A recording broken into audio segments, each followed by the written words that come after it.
Hello everyone, welcome. We're here to do a pick a card around the Jupiter-Uranus conjunction in Taurus. This is happening April 20th or 21st, depending on where you live, at 21 degrees of Taurus. And Taurus is a sign that has to do with what we possess in the earthly realm. Our values. It's a fixed sign, so it doesn't necessarily change. And as I'm saying change, I'm thinking of actual change. like money change. But we're talking about here some very expansive but also surprise, explosive kind of energy here. Expansive and lucky with the energy of Jupiter, as well as surprising, possibly explosive, like a jolt of energy. Uranus is the planet that in modern astrology rules Aquarius. And it's electrifying, it's the liberator, it's a revolutionary, disruptive, chaotic. Okay, you think about Jupiter, which rules Sagittarius, and Aquarius energy coming together. That's dynamic. Okay, so days after this happens, we will also have a full moon in Scorpio on the 23rd of April. And that's a lot of intense energy on this Taurus-Scorpio axis. So what we're going to be talking about here, and this information in particular is courtesy of Molly McCord, one of my favorite astrologers. We're going to be looking at in particular what new visions, downloads, that flashes of insight you might be getting that are giving you new life. This is going to be very future oriented, where something could suddenly show up and tell you more about where you're wanting to go. It could appear as a flash of insight, overnight changes and access to resources, these sort of themes. We're going to look at what you're ready to say yes to, where you're ready to be set free, where you want to be set free, and where you're ready to powerfully trust. Okay. So this is going to amplify and exaggerate what Uranus and Taurus has already been changing in your life, wherever you have Taurus. I have a good friend who has a Taurus ascendant, and she just told me that she had a bunch of clarity and downloads just last night. So this energy has been building. It's not just when it's exactly conjunct that you will be feeling this. But that's kind of the sort of example of what we might be seeing. So Taurus in the first house, it could be sudden flashes of insight that you are personally receiving. Okay, so I'm not sure if I will integrate the full moon in Scorpio into this particular video, because it could be quite long already. We'll see. I have not at this point pulled any cards for the 4 groups that we're doing. I have not done any shuffling out of songs that I will be doing for each group. But I wanted to do the intro first. I was guided to, and let's see what else. The first part of each reading, I'm going to be talking about you, the querent, okay? We're going to be talking about who you are so that you can identify more if that is your group. Now remember that more than one reading may resonate. They may be different aspects or different situations in your life altogether, a different perspective, okay? So keep that in mind. You might resonate with more than one group, and hopefully at least one of them is helpful for you. If not, hopefully I will get you next time. But the timestamps for each of the 4 stacks will be down in the description box below. I might post them in the comments as well, okay? I'm also going to link to the songs for each group in the on the timestamp. So you can listen to the songs or look up the lyrics or what have you. Okay, so with that being said, I'm going to insert a shot of the 4 groups here. Okay, where you can decide what group you would like to listen to, and I will see you in your reading. All right, welcome to your group selection. We have 4 groups here. The first is this Waker card with the lapis. Your songs are Butterfly by Chopin, Take a Bow by Rihanna, and Bitch by Meredith Brooks. That is group 1, the Waker.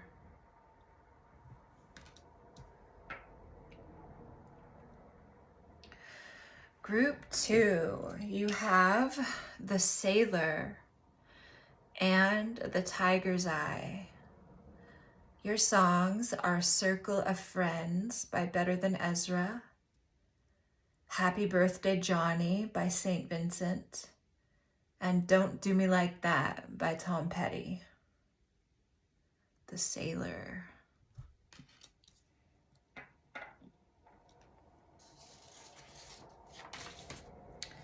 Group 3, you have the Iolite with the card The Forgotten.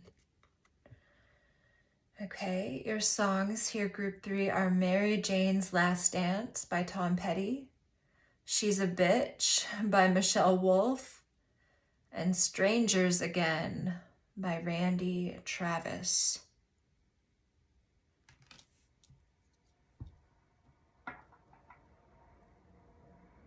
The Forgotten. Okay. Group 4.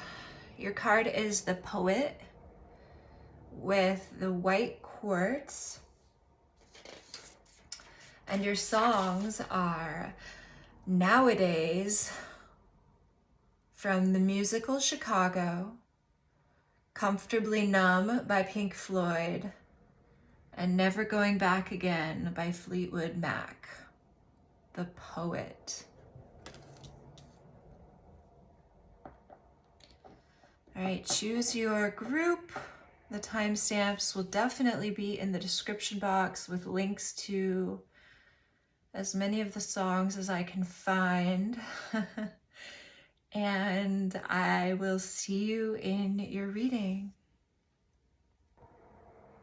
Group 1, welcome. If you chose the Waker card and the Lapis Lazuli, this is your reading. And group 1, I don't know if it's just your energy in particular or the subject matter that we're exploring here, but I really felt like I needed to sit with your energy for quite a while. In fact, I meditated on the Meredith Brooks song for quite a while because it seems really poignant for the themes that I'm seeing in your reading. Okay, like as far as your astrology, you have a lot going on, and in general, I feel like you are somebody who wears many hats. You have many different sides to your personality, many different dimensions. Some people might say that you're a lot. Different people who know you might all describe you very differently, depending on the side of yourself that you've shown to them. Okay. I am seeing here that there are themes of your own self-expression, and there is a romantic theme here as well. Okay, you're a person with, I would just say, like so much, so many dimensions to who you are. You have a really rich, like colorful aura. Okay. Now, when I shuffled out these songs that I included, the first song actually was a chromatic scale exercise for a vocalist. And so I think maybe there's somebody out there, well, chromatic means color, okay, musically. And so maybe you are a very musical person, but there's something about color that is significant here. And then the second song was The Butterfly by Chopin. Chopin. And it's a very energizing piece of music, right? It reminds me of the starfish. It's like light. There's this part of you that's very light. And maybe you even play the piano. I was feeling that for somebody out there. But it's like, you know how to shine, you know how to be seen, you know how to keep things on the surface, but that is not all there is to you.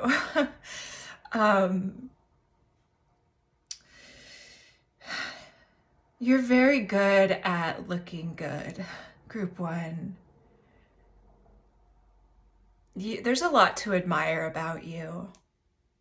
You've worked really hard on yourself to develop the outer parts, how you present yourself, as well as like the inner content of your character. It feels like you want to be the best you that you can be. Like you want to self-actualize. Okay. Now, while I'm still thinking about it, I'm going to close the door because when the heater turns on, it tends to be quite loud. Okay, so group one, strong signs that I'm seeing from the cards that I've pulled as well as the music. The Queen of Pentacles, Earth energy, Capricorn in particular, also Taurus, Virgo could be a significance. We also have the King of Swords in its feminine expression. So a lot of air qualities, but this is somebody who is an intellectual.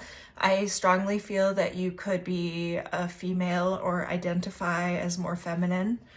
Okay, we also have the card of Saturn in Virgo here, which says isolation. So whether by your, whether because of what you do for work or because of, I'm even getting like health reasons with the Virgo, you could find yourself spending quite a bit of time alone. And yeah, like there could be a few different reasons for that. Like you could just need a lot of time for reflection. But of course, we also see this Mystic card here, which goes very well together with the Waker. Okay, I feel like you are something of an oracle. You are somebody, well, I mean, you're at a tarot reading, so you are somebody who is in touch with the divine and with the, well, I'm hearing the sacred cycles and also the subtle realms. So cycles like moon cycles, planetary cycles, you're in tune with those things, okay? And it's like when you speak prophecy, okay? This Waker energy reflecting awareness. You're looking at the world around you. There's something about what you see in the world around you as opposed to like what goes on within you. Sometimes I feel as though sometimes you could feel like I've done so much work on myself. I've done all of this. I've come this far, and it's like you're always having to be the strong one for people. You're always having to hold it together, body, mind, soul, even when you don't feel necessarily like you have it in you to do that. It's like you're there. You're the heart here, okay? You have a romantic spirit in some way, okay? And I mean, I feel like you're somebody who sees other people, but it's like, do they really see you? Okay. So that is or do they understand you? Like, it's like people, it feels like maybe they can't wrap their mind around who you really are. You know what I mean? Like you talk about this Meredith Brooks song, Bitch. She's like talking about all the contradictory aspects of her person and what makes up the person that she is. Okay, now if you don't know, this is the anthem for every, you know, teen, preteen, 20 something, probably in the late 90s. Well, females anyway. But she goes, I hate the world today. You're so good to me. I know, but I can't change. Tried to tell you, but you look at me like maybe I'm an angel underneath, innocent and sweet. Yesterday I cried. You must have been relieved to see the softer side. I can understand how you'd be so confused. I don't envy you. I'm a little bit of everything all rolled into one. I'm a bitch, I'm a lover, I'm a child, I'm a mother, I'm a sinner, I'm a saint. I do not feel ashamed. I'm your hell, I'm your dream, I'm nothing in between. You know you wouldn't want it any other way. And then she says, so take me as I am. This may mean you'll have to be a stronger man. Rest assured that when I start to make you nervous and I'm going to extremes, tomorrow I will change and today won't mean a thing. Like the going to extremes thing, it reminds me of like Scorpio energy. So you could have a lot of that as well. Scorpio energy, like you will really shake things up. You'll really like get obsessed with different topics and dive deep into them. But it's like Gemini, tomorrow I will change and today won't mean a thing. It's like you're a butterfly still. You can go deep. We have whale energy here with the exorcist. That's how other people are actually seeing you, is you are somebody who goes deep. Okay? You are somebody who, it's like they see past, you know, your pretty exterior. They see past your ability to keep things lighthearted, and they know that that's not all that you are. Just when you think you've got me figured out, the season's already changing. I think it's cool you do what you do and don't try to save me. Yeah. So it's like, you know, she's a bitch, she's a tease, she's a goddess on her knees, but when you hurt, she's going to be there for you because she's your angel undercover as well. So it's like, how do I define this person who's so multifaceted? It's like people might want to project things onto you, like say that you are the devil. Like somebody might say that you're the devil. Somebody else might say you're an angel. What if you're both? It's like I am. It's that Aries North Node energy. It's like you're really sinking into all those aspects of yourself, light and dark. Okay. Devil makes me think of Capricorn. Angel makes me think of Sagittarius. All right. And it feels like, group one, that you've gone through a period here where yes, we have Saturn in Virgo, isolation. And it does seem like there's something of you that is coming back to life here, especially with the Waker and the Bear. So it's like after a period of maybe hibernation, it's like coming out of hibernation at the end of winter, or like getting new spiritual insights, feeling that you are waking up to new spiritual information. But the Bear is a fierce energy. It's very protective. And I feel like this is what is within you. It's like this, I wanted to say chief, okay, interesting. Maybe there's something of tribes relevant to you, but fierce, a fierce energy. And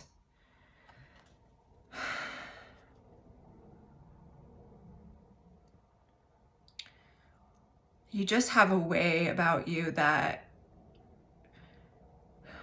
I feel people love you. I don't know that I would say that people hate you, but I would say that some people might be afraid of you, afraid of what you bring out of them.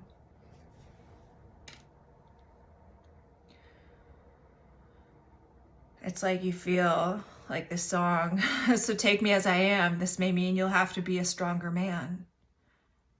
It's like what you carry here what you have to offer is so valuable. And I don't know if you feel like you're meeting people who can reflect that. It's like you're looking for something very specific, or maybe if you have a partner, you sometimes feel as though you're not getting back the kind of energy that really nourishes your soul.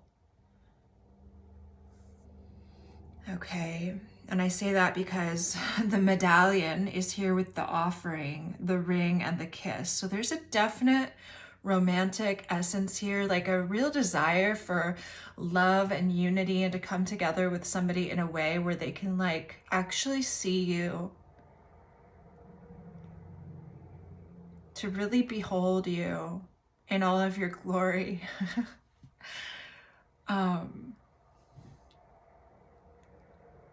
And not run, right? If they get triggered, to be able to face whatever it is that they feel. The exorcist is somebody who brings up a lot of stuff in self and others. It says here, freeing yourself and others of destructive impulses. When in the shadow, it's the fear of facing your own demons. So I don't think that you're somebody who doesn't face their own demons. I feel like you bring things out of people.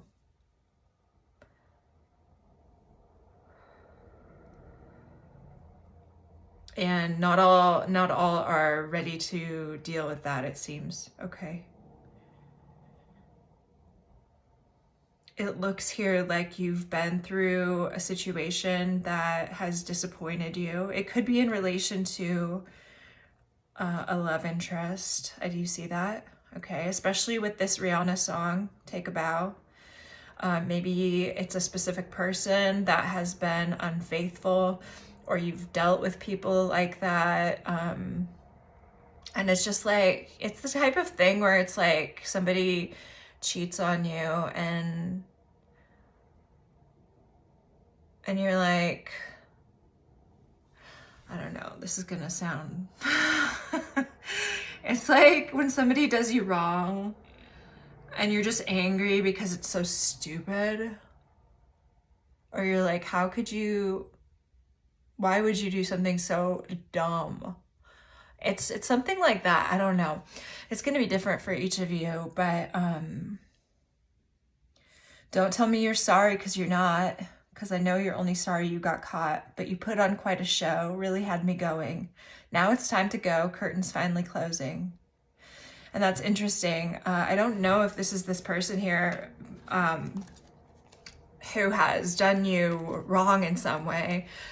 It could be like somebody putting on quite a show, Mars in Leo with the Sun and the Four of Swords.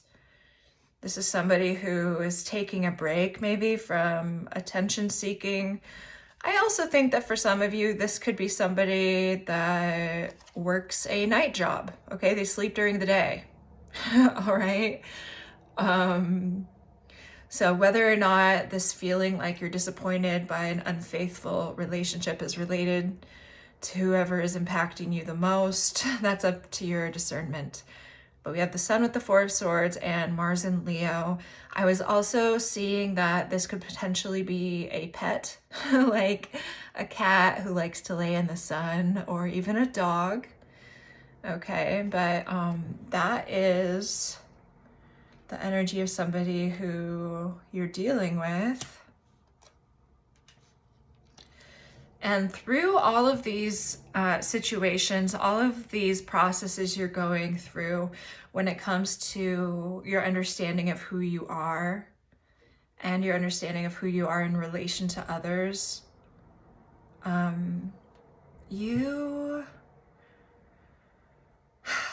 you know, even when things kind of like knock you down or knock you back a little bit, I feel like you have a way, you have like a process already in place of how to get back into balance. But there was some disappointment here. I might clarify a little bit with this part of the reading, but this is only the first part, so we still have to do the whole other part with the questions where we're looking at the Uranus-Jupiter conjunction. I just saw a bug on my notebook, which is sus. Okay. So it could feel like there's an energy that is trying to, I don't know, put you off balance or something here. But we still have joy at the success of others, pride in yourself, as well as gratitude. So it's not like things are really throwing you off, although it feels like maybe something is trying to. Can you tell me really fast, Spirit, what is this disappointment energy? What is group 1 disappointed in?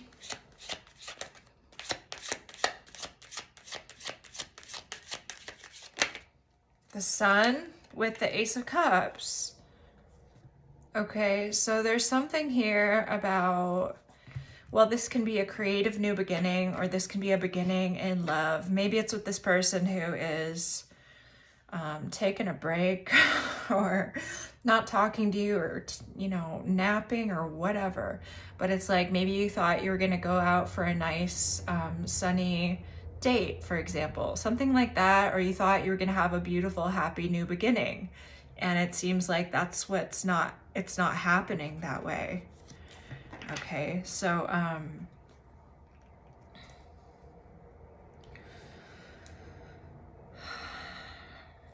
Spirit, do you want to clarify anything else for group 1 before we move on to the second part of their reading?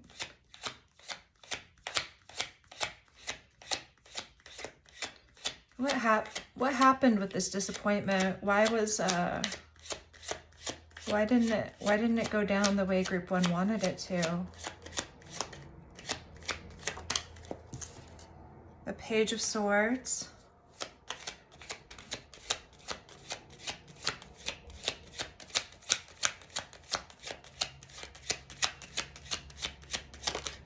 The Sun.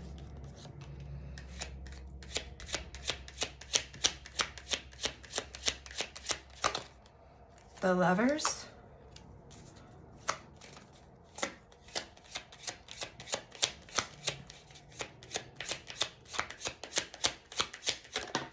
And the Chariot.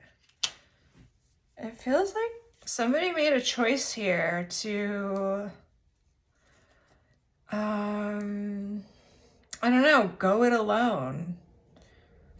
It's like this person might be immature here, and it's like they showed up, maybe they had a thing with you and then they left.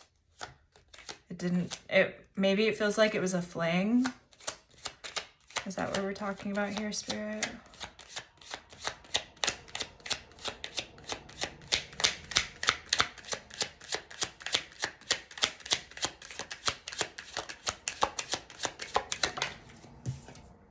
The Magician.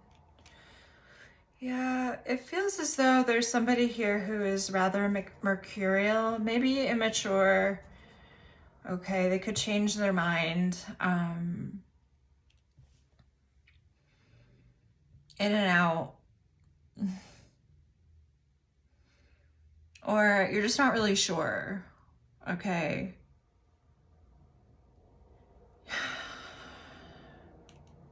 But, you know, group 1, like I said, I still think you're doing fine. Like, I think that, you know, you can deal with the disappointment. This eclipse window, the eclipse season, this transit, this month, there's so much going on.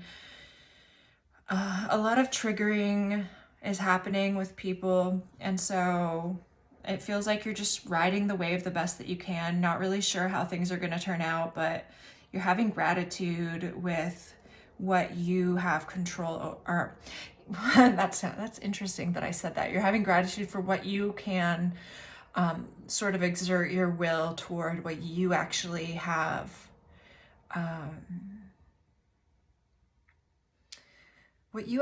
influence over ultimately, right? Like what you have going on, regardless of what anyone else is choosing, you know?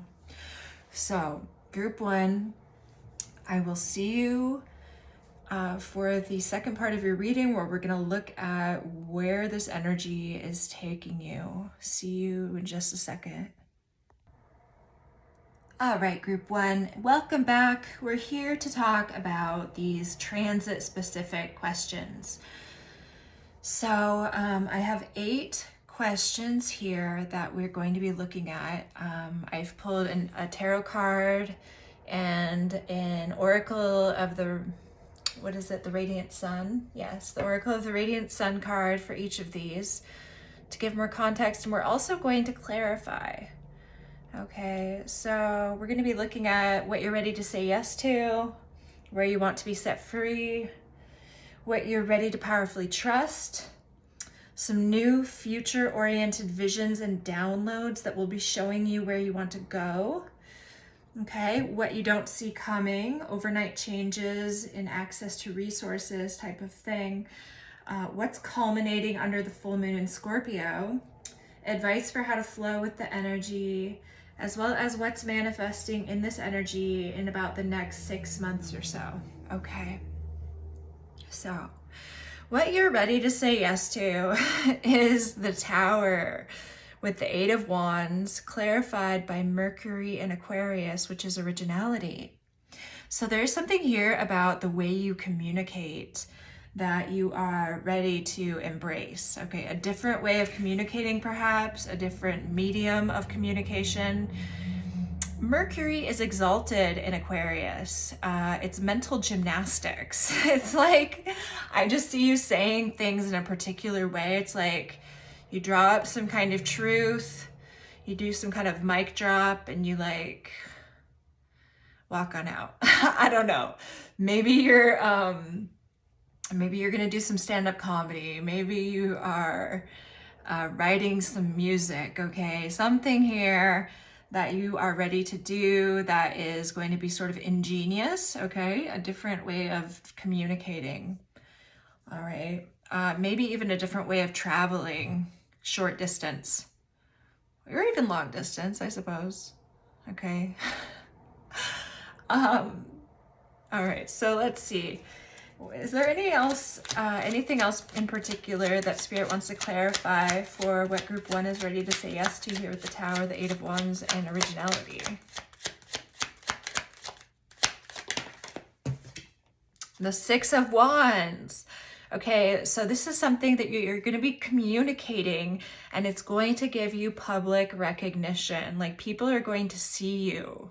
They're going to see you shine. They're going to behold you, and I'm hearing the spectacle before them, okay? In some way, I don't know, like something that you're doing, something that you're saying is original. It's got a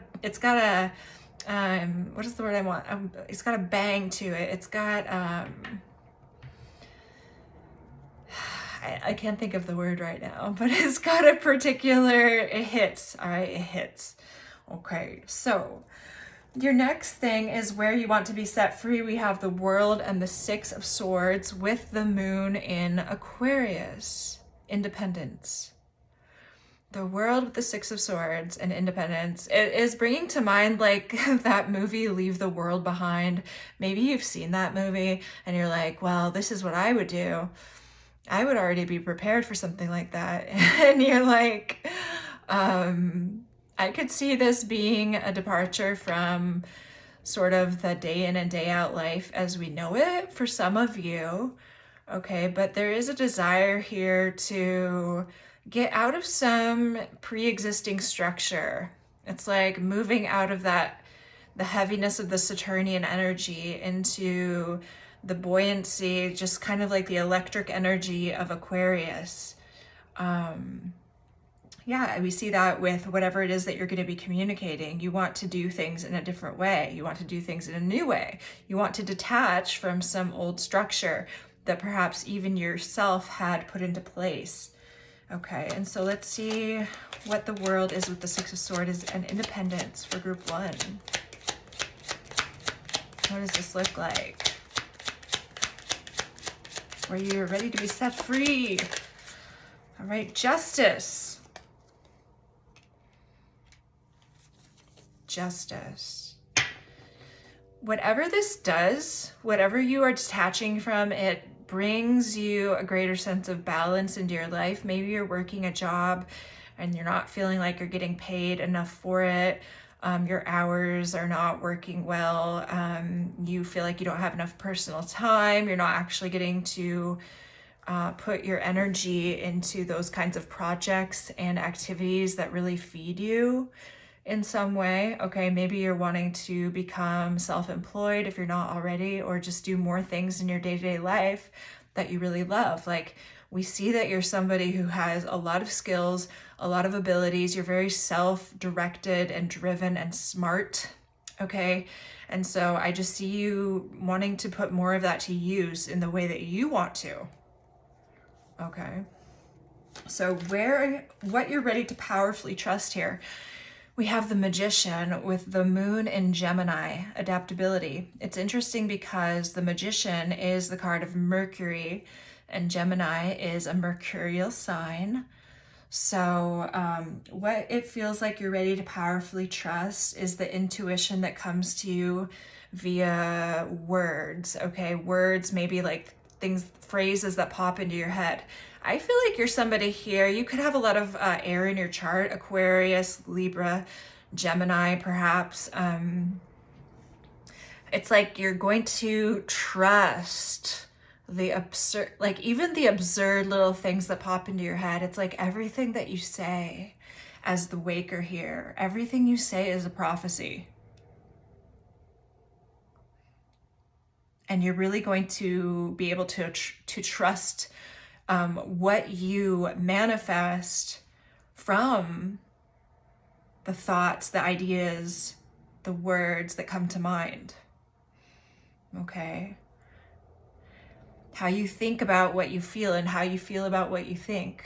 Like, yeah, Moon in Gemini. I have that placement in Western astrology. Okay. This reading feels exciting. I feel like whoever I'm talking to, like you have a lot of exciting stuff ahead of you. It feels electric. All right, so your new future-oriented, did I clarify the Magician and the Moon in Gemini? I did not, I'm so sorry. Yeah, we're getting ahead of ourselves. Tell me about what group 1 is ready to powerfully trust with the Magician and adaptability.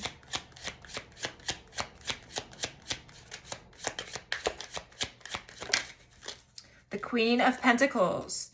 You showed up as the Queen of Pentacles in the first part of the reading. Yes, you did. So I feel like this is you. It's like even with all of this air energy, you're still grounded. It's like you're grounded in this energy. It's like your crown chakra is not taking off with the rest of you. It's like you're fully planted on the earth, but you're still able to reach these kind of like further dimensions. Okay, like there's an expansiveness here, but it's like you're not, like I'm seeing somebody getting pulled up by a balloon, you know, like a big helium balloon. Like it's not like that. You're able to maintain a sense of balance and you feel like you can really trust what is coming to you intuitively. Okay. All right, so moving right along to number 4, new future-oriented visions and downloads that show you where you want to go. We have a King of Cups here with Mars in Cancer, Quarrel. So, Mars in Cancers can be kind of a passive-aggressive energy as far as how somebody expresses their drives. Okay, maybe there is a person here that you're having a vision about through some sort of conflict you're having with them. Okay, so maybe it's showing you that this person and you can work things out, or maybe that you can't. If it's not a relation, if it's not somebody else, well, I mean, maybe it feels like you're seeing something about, well, you're seeing something about this because it's a future related vision. Okay. You're seeing something about Mars and Cancer with this water energy of the King of Cups.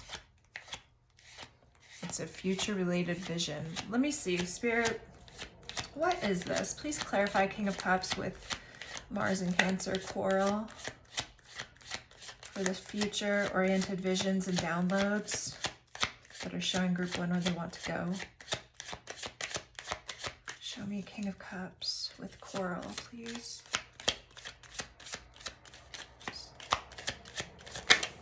The Eight of Swords. That's a card of being stuck in one's mind.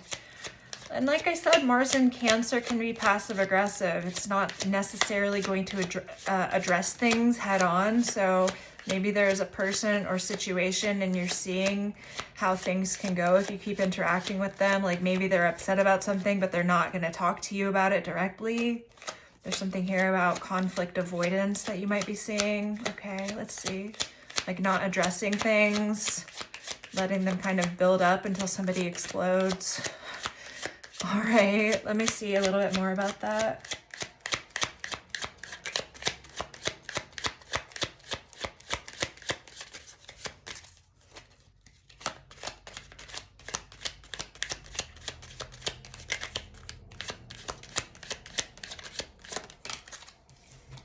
The Five of Cups, yeah. I feel like there's this, you know, maybe this is related to the romantic sort of disappointment, feeling like you have a lot to offer and then it's like disappointing and you feel like no problems are ever solved here with a person. And maybe you're seeing a vision that that's kind of how they are and like you can't make somebody work things out with you. Okay, and so it's kind of telling you where you want to go or maybe where you don't want to go. So for some of you, maybe that's what your vision that you're having around this. I mean, maybe this is yourself too. Let's just say that. Maybe you're realizing this about yourself. I don't know. I don't necessarily feel that's for most of you. But this feels like a situation in which you can't, it feels like it's hard to come to any kind of like conclusion that is happy.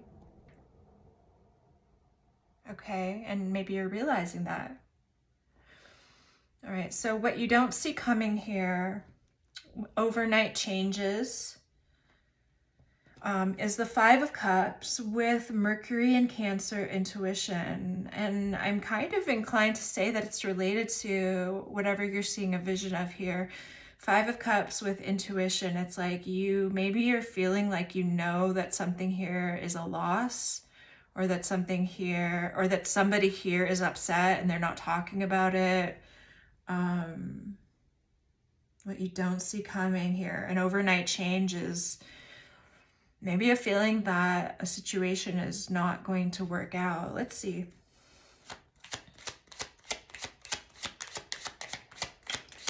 What you don't see coming with the Five of Cups and intuition.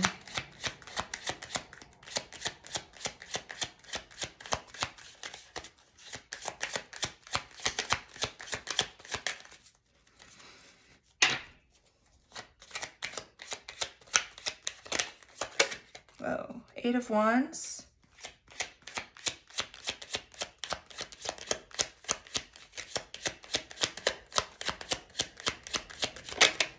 Seven of Pentacles.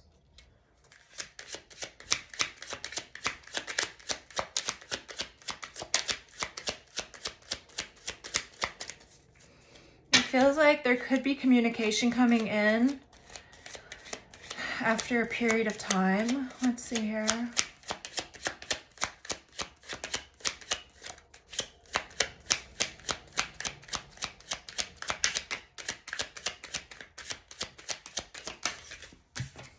Ten of Cups.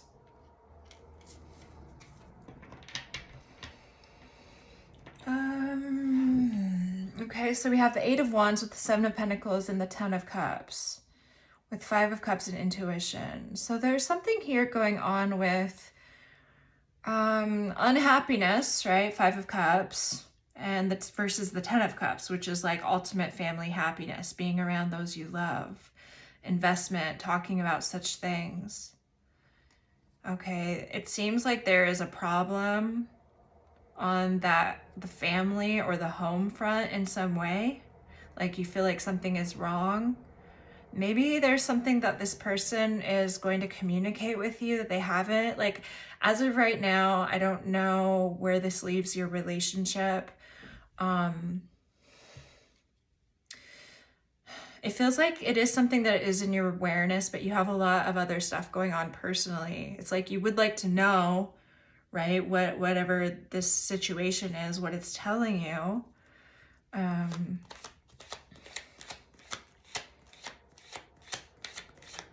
Where does this leave the connection, Spirit?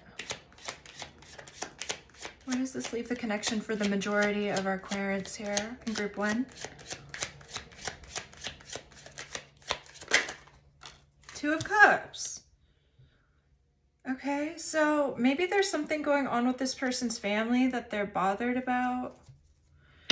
Or there's just like a disturbance in the force. How does our querent feel about this outcome? Because yeah, there's a lot of triggering energy right now. The Page of Cups. Aw. See, like, I don't think that this is bad. It's like a feeling that something here is up and you're like, I just don't know. You're learning about somebody through this experience and how they handle conflict. Yeah, I feel that. And how you listen to your own sense of intuition and not maybe like lash out if you're not hearing from somebody in the time that you want to be or would prefer. Because we're all human, remember, like we can all write a narrative that does not make it true. Intuition does need to be confirmed, okay? Like unless somebody is blatantly a narcissist, sociopath, psychopath, like having a conversation, because we all have shadow, all right? We all have parts of ourselves that we don't necessarily love. All of us do. And so when we talk about that and we can illuminate them with love and without like accusations, that's what makes healthy relationships in part. You know, being able to talk about things and not demonize another person because they're not being exactly who you want them to be right this second. Yeah. 3 of Pentacles with Mars and Virgo is what's next here. What's culminating under the full moon in Scorpio. It feels like there's a situation here where it comes to working with others, possibly. Right, 3 of Pentacles is like, I'm going to contribute this, you're going to contribute this, we're going to make something as a whole. But Mars and Virgo as criticism is very meticulous. It says criticism. So yeah, there could be some sort of dynamic here where you and the other people involved are not agreeing on how to do something, or it's like somebody's being really nitpicky about it. Is Black Moon Lilith still in Virgo? I don't know. It's supposed to move into Libra sometime, but I don't know when. So the Virgo energies here might be a little bit extra detail oriented. It's not necessarily a bad thing, but let's see how this is gonna be going. Culminating under the full moon in Scorpio with 3 of Pentacles and Mars in Virgo. Criticism.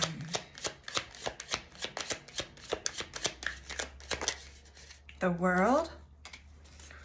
Okay, so there could be finishing a project. Oh, something wanted to come out. A lot of Saturn energy, so whatever it is that you're doing, you're really taking your time with. Like you're really putting the best of yourself into it. 10 of Swords. Maybe a little bit like, maybe you're overextending yourself here with the 10 of Swords. I'm also getting that maybe there's a conflict here where you and somebody that you've been working with, like you have a really big falling out. Okay, what's the 10 of Swords about here?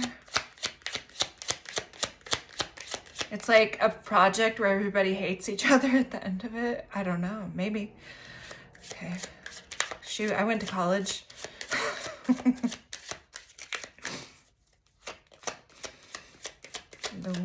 What is the 10 of Swords here about? The Two of Swords.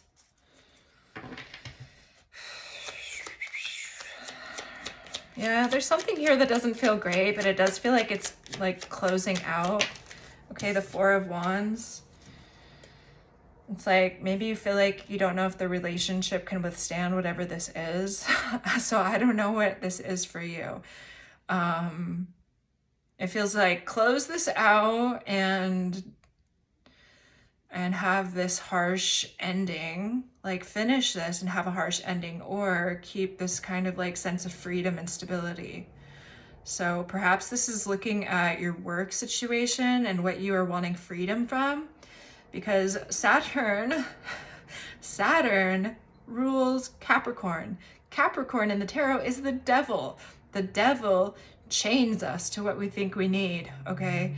And so I feel like there's a sense here of something here might be the catalyst toward this furthering of your freedom in whatever way that is, okay? I see that as a very real possibility. Okay, so advice here for how to flow with the energy. You have the Nine of Pentacles with the Star, Sun in Libra, harmony. This is saying, baby boo, you are going it alone. You are independently going after your star, your wishes, your hopes and dreams, and you don't want to fight with anybody about it here with Sun in Libra.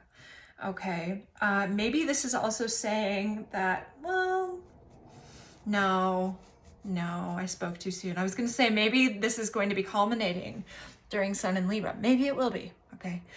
But that's actually the next question, is what's going to culminate. So Nine of Pentacles, the Star with Sun in Libra. Yeah, it's like you don't want to fight. It's like you're good on your own. You're going after your dreams. I feel like the relationship here is a different situation from what's going on in your work. It's like you just know that you don't want any trouble. You want to go after the dream, and that's that. That's all she wrote. And that is what Spirit is saying to do, is to not get into any unnecessary quarrels, okay? Be diplomatic, harmonious. All right, so advice for how to flow with the energy. Please, Spirit. Nine of Pentacles, Star, harmony. The High Priestess, the Queen of Wands. She doesn't say nothing, she just takes action. All right, like it's like you're this is beautiful energy. It's like you're a mystic, you look good, you feel good, you know what you're doing, and you're doing it, and you don't need anyone's permission, and you don't need to fight with anyone. It just is what it is. Okay, that is what Spirit is saying. Don't put your energy where it's not going to be reciprocal or well, I'm hearing valid, but I don't know what that means. Don't put your energy where it's not valid, where it's not like, yeah, reciprocal, where it's not actually, like if you're talking to somebody and they're not hearing you when you're trying to discuss things, like if they just want to fight. Okay. So what's manifesting in this energy in the next 6 months? Here we have the Knight of Swords with Mercury in Libra, influence. So listen, group one, you are going to be speaking and communicating. We see that big time in your reading. Like communication is huge. Relationships are also huge. And it looks like you're going to be gaining some kind of an audience here with Knight of Swords and influence. Like what you say sounds good. What you are speaking into existence. People are impressed by the way that you talk, the way that you express yourself, okay? So maybe that's something that you've been working on a lot.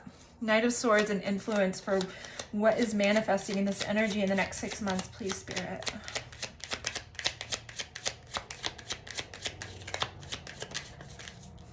The Nine of Pentacles, and maybe you're making money doing it. Look at that.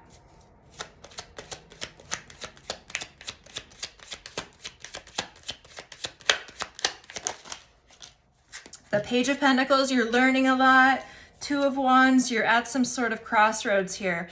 Maybe this is where you finally leave this old situation, like whatever's chaining you, whatever is kind of like clenching down on you, and you are branching out into new areas, okay? So whatever you're communicating, it looks beautiful as you are a mystic, all right? As you are some sort of prophet.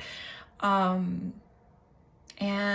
whoever you are, just know that I admire you so much, and that I see you, and that I feel your beautiful, wonderful energy.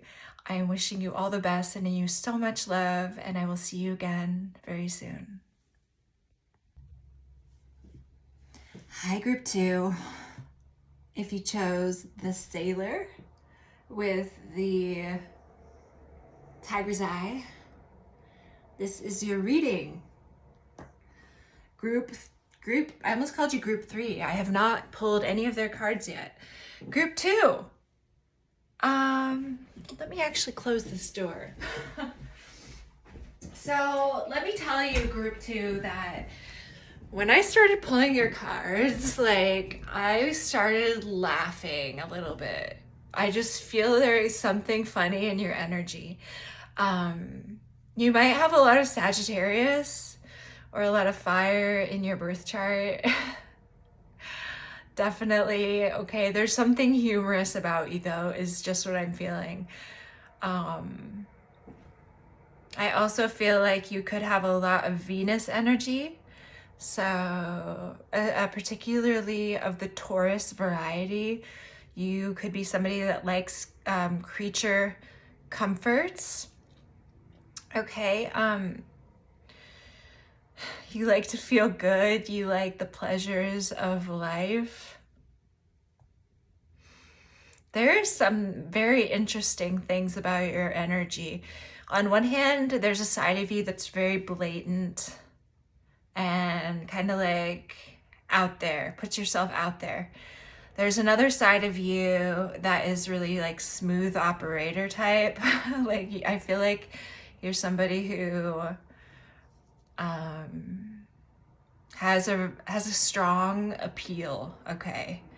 I mean, we do have the Don Juan card here, which is somebody who is kind of a smooth operator and the hedonist. So male or female or some other gender, regardless, you are someone who I feel like you could have a little bit of a reputation, okay? Maybe you've broken some hearts in your day. But there's definitely a lot of people who have been attracted to you, and probably a lot of people that you've been attracted to as well. Okay, but you know, that's not all that there is to you. There is, right? So the outward, blatant side of you, the smooth Venusian energy that's very sensual and seductive. Okay, and other people do see you like that as well. There's also this like more mysterious quality to you. And I would say even dealing with some deeper, more difficult emotions. Like, you're a person who has more depth than they might seem to other people. Okay, I feel like I'm gonna burp.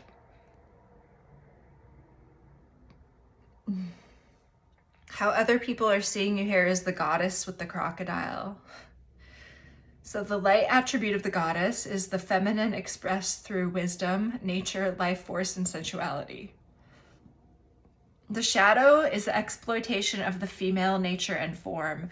And then you have this crocodile that is like watching, looking at this feminine form. So either you are somebody who uses your attractiveness, like you know how to wield your sort of Venusian mystique, regardless of your gender. Or you might, yeah, you might be viewed as somebody who has used people, okay, used possibly women for sex. And I'm just going to say it like that because that's what I'm seeing here. But in any case, it seems as though you're kind of taking a time out in some way. It feels like you're sort of floating in a space between maybe different timelines that you've been on. Like you've been on this timeline going in this direction, and now you're kind of floating before you start a next sort of direction. Like maybe you're in between jobs, you're in between relationships. There's something like that going on here with the Kairos card that talks about mythic time and synchronicity. This Kairos with crocodile, how other people are seeing you, is well, it's like you're waiting for the ideal moment to strike, as it were, okay? And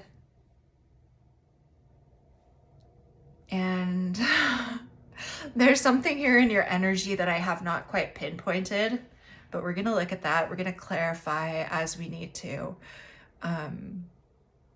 So yeah, I'm seeing strong, like we said, Taurus. The High Priestess here is Pisces to me. And we have Moon in Leo, appreciation with the King of Wands, which is also Leo. Okay.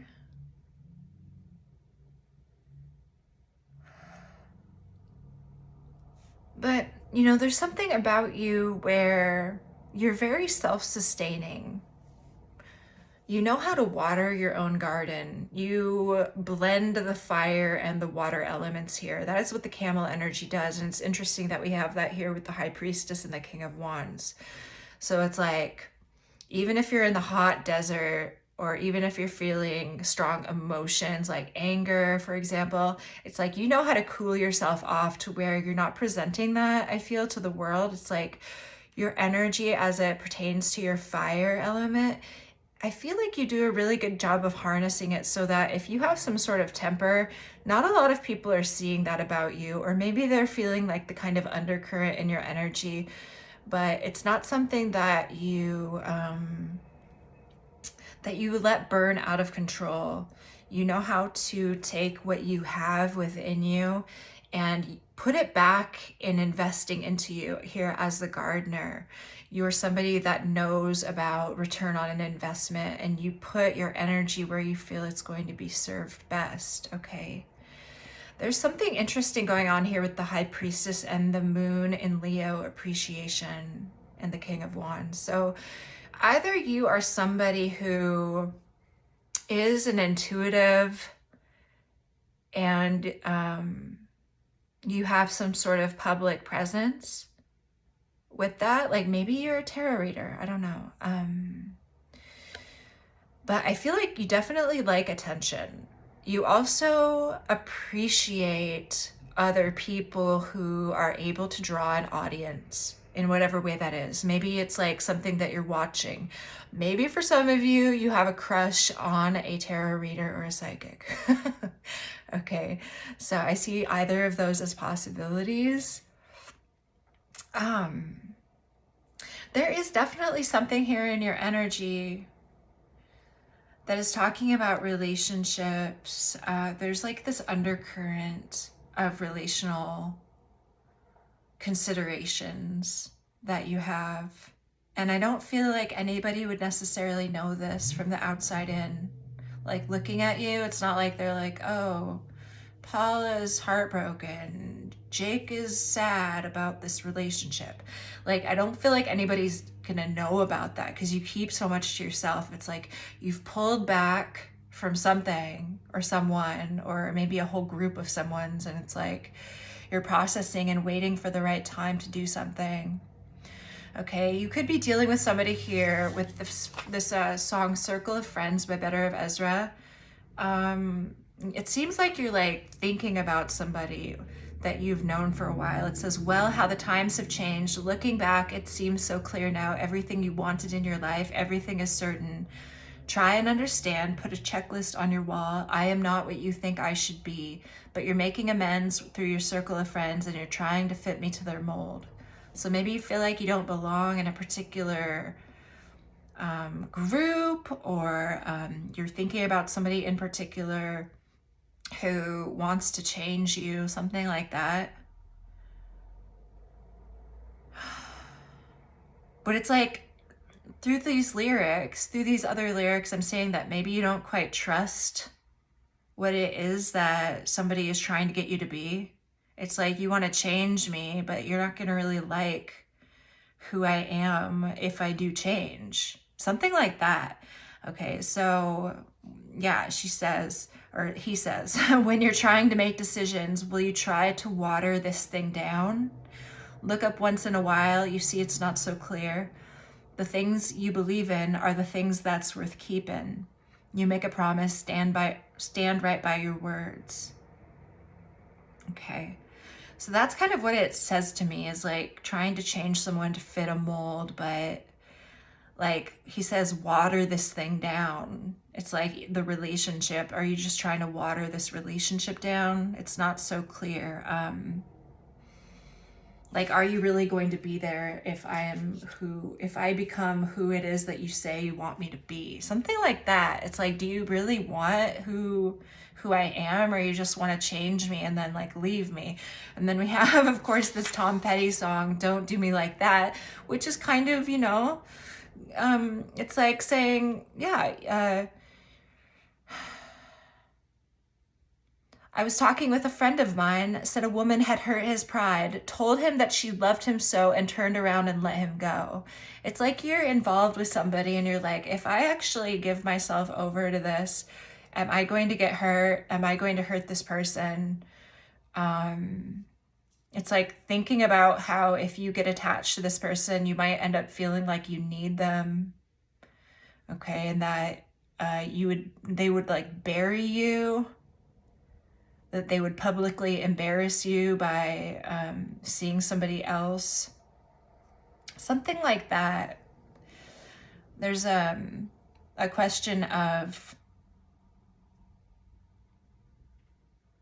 is this going to hurt me? Am I really cut out for this? Is this really what I want to be invested in? The Happy Birthday Johnny lyrics by St. Vincent are an interesting addition.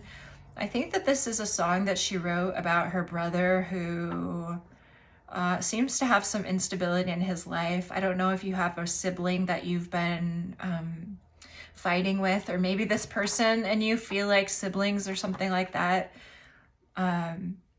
But there seems to be like some recollection of past arguments and wondering if this relationship, like however things are right now, if it can be better in the future, if these patterns are going to repeat themselves.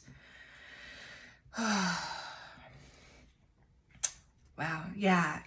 So you've pulled back, it seems, and you're heavily considering certain questions. Maybe you're not even like really putting words to these considerations. It's just kind of floating through your consciousness. Okay. I am seeing you dealing with some difficult emotions here. There's some good here too, but it's like I just feel you processing so many of the possibilities of what could happen here in a particular relationship. Loneliness, right? You're spending time alone. There's some fear, obsession, hopelessness, disappointment, disequilibrium, like feeling off balance, like overthinking things and feeling like there's no solution. Maybe feeling a little off balance, but then under that you have self-love. So I feel like you have some self-love practices that are able to bring you back into a state of peace and harmony here. Okay, it's like there is a solid foundation under that. You're just going through some emotions, and that's normal. We are here to experience the full spectrum of emotions, okay, in all of their variations. All right, and you should know that when you're feeling certain things, that there's no shame in that. Okay, so, yeah, we have some interesting energies here. By the way, I mentioned Sagittarius energy with the sailor. I do feel like you're somebody who could have some wanderlust. You could like have a really exploratory vibe. Like I said, I was feeling this like laughter rising in me when I was pulling your cards, these top cards in particular. I was like, this person's interesting. So yeah, Sagittarius can be quite funny. Maybe you have some placements in that. Also some strong Neptune here, okay? Or Pisces placement with Kairos and the High Priestess.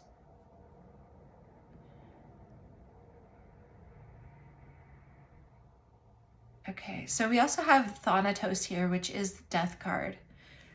So it's like some chapter of your life or some situation seems to be ending. Okay.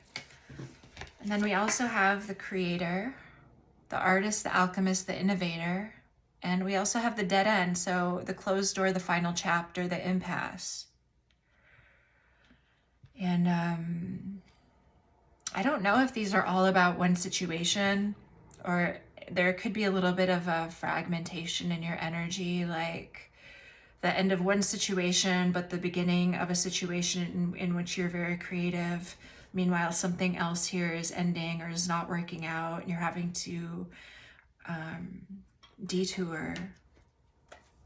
Okay, let me get a drink.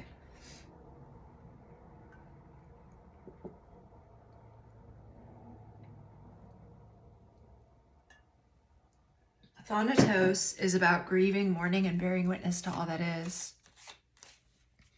It can also be fear or insensitivity to old age, illness, and the dying. So maybe you're thinking about death. Okay. You know, and that's normal. And maybe it's like what you want to create. I just got like a nihilist vibe. It's like, why bother? Because it's just going to end. Well, your soul is eternal, group 2, if that's really a consideration. Everything you learn is imprinted upon your soul. So you take what you learn, maybe not in the exact same form, but you take like the template of your experiences here on earth into your next incarnation. And so what you do learn here in this life can give you natural aptitudes in your next one. Okay. Spirit guides, what is group 2 experiencing this ending with? What are they grieving, mourning, or bearing witness to?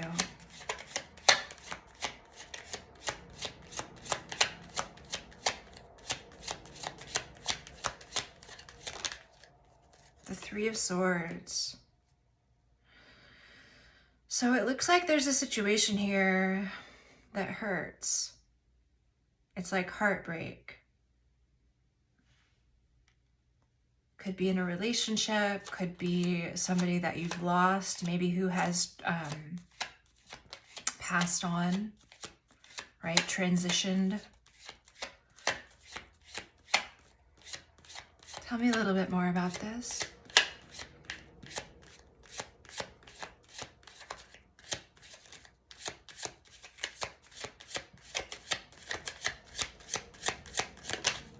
The Ten of Cups.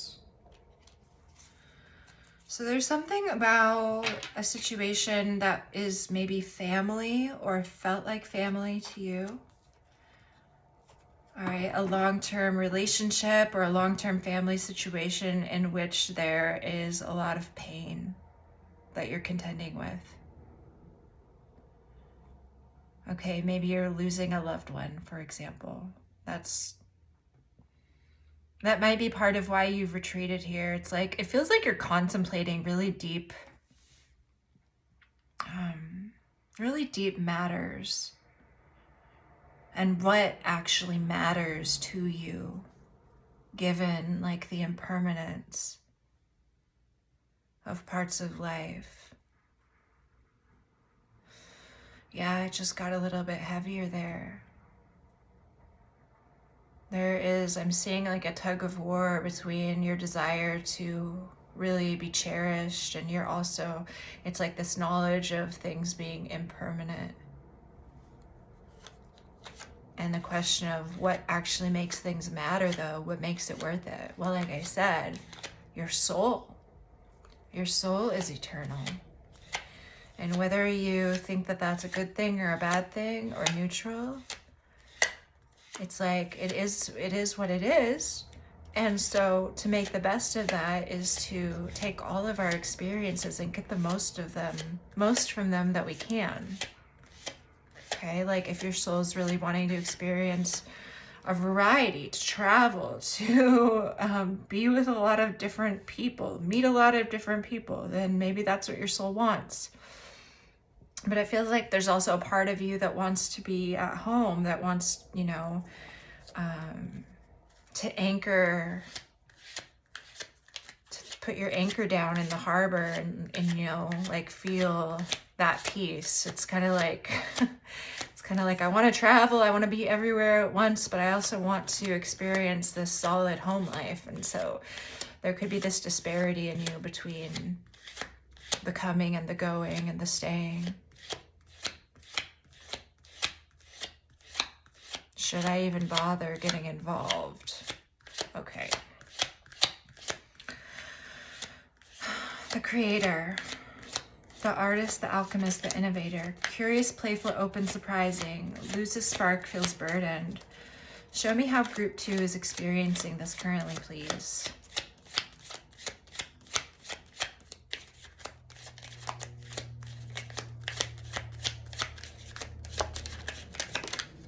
The 7 of Swords.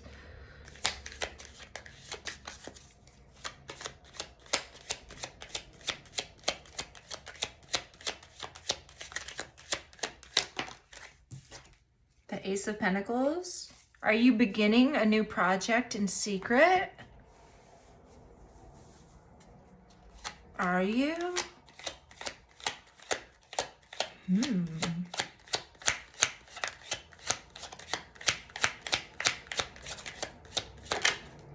The World. Something that's going to take a long time.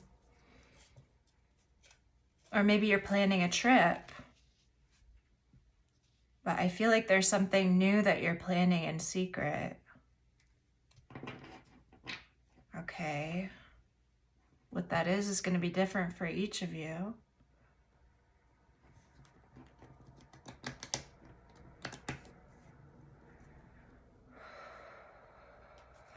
Okay, so tell me about this dead end here.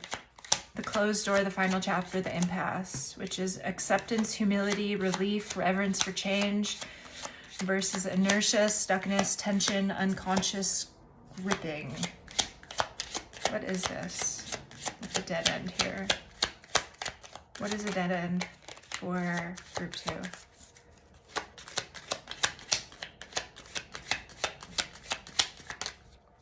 Three of Wands.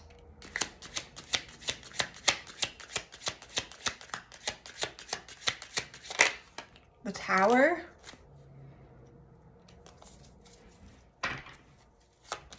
What is this tower about?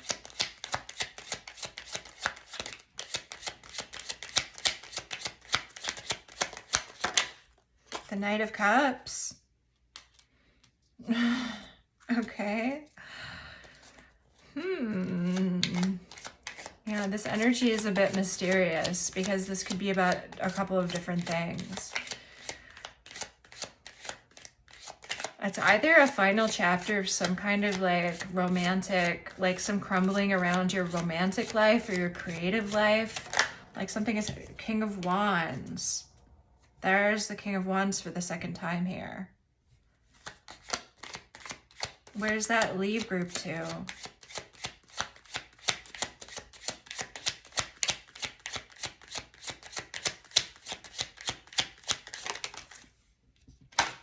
The Death card. Yeah, you're dealing with some serious endings. Like, I feel like there might be a way of being that is ending for you. Maybe when it has to do with your energy and romantic relationships with Don Juan and the hedonist and the goddess energy. Like, there's something here that's changing. Okay, maybe you're having a hard time dealing with that, or like realizing that your desires are changing at this time. The coming and the going and the staying. And it could be related, or it could be like, what's the word? Happening alongside another situation that is causing you pain. Okay.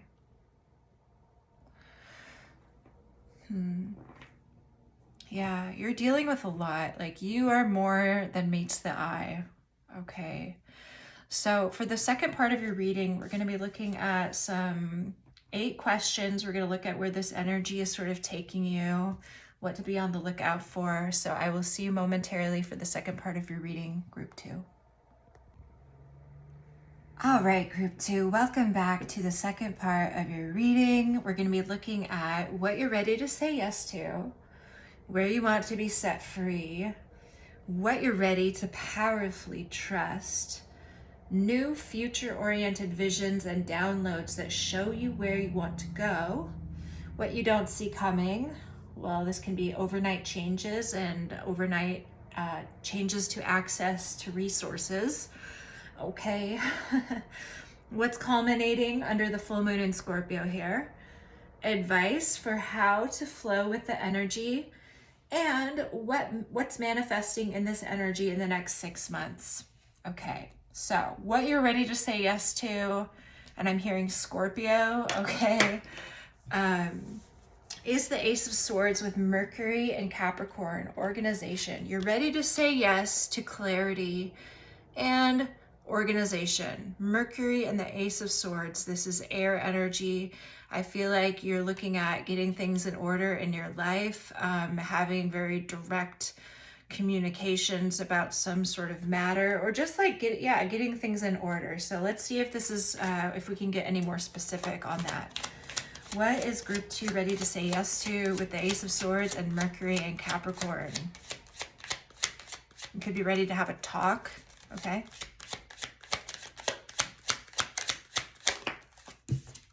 The Queen of Wands. Okay, so you could be ready to take charge as a Queen of Wands. I feel like I could be talking to a masculine, okay, for this reading, or this could be somebody that you're wanting to talk to. Can I get one more card, please, for greater clarity?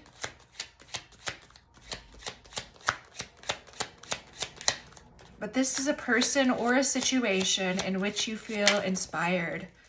Ooh, the 10 of Cups, in which you feel like you can build long-term happiness, okay? So whatever that is for you, it's clear, it's straightforward, no bullshit. We are solving problems here with the energy of Mercury and Capricorn, and you're excited about it, and you're lit up about it, and you want this to go the long haul, whatever it is. Okay, where you want to be set free here, we have the 5 of Wands with Mercury and Libra influence. It's interesting because Libra is like the sign of harmony. And the 5 of Wands is a card of competition, okay?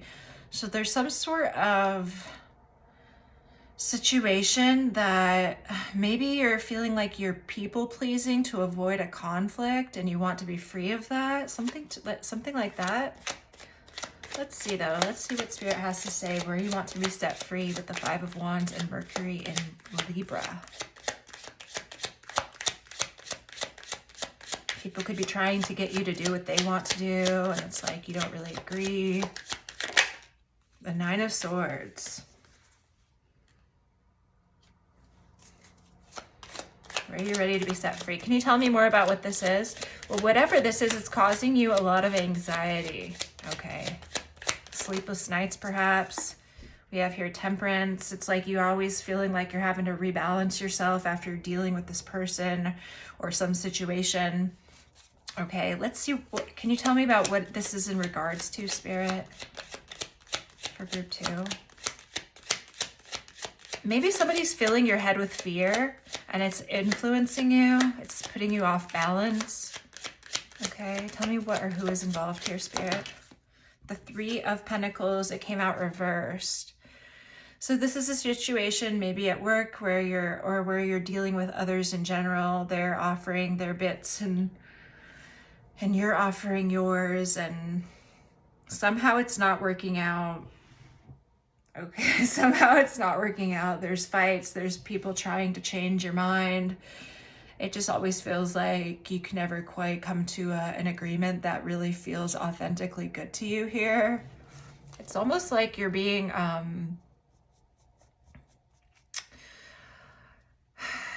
you know, like when people are really nice, and so you can end up trying to do what they want you to do.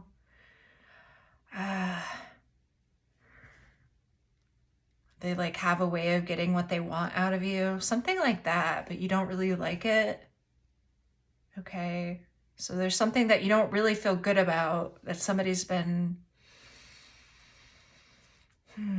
exerting their influence over, and you're ready to be free of it. Okay, so you'll know how that resonates. What you're ready to powerfully trust here, we have the Queen of Pentacles with Venus in Sagittarius, flirtation.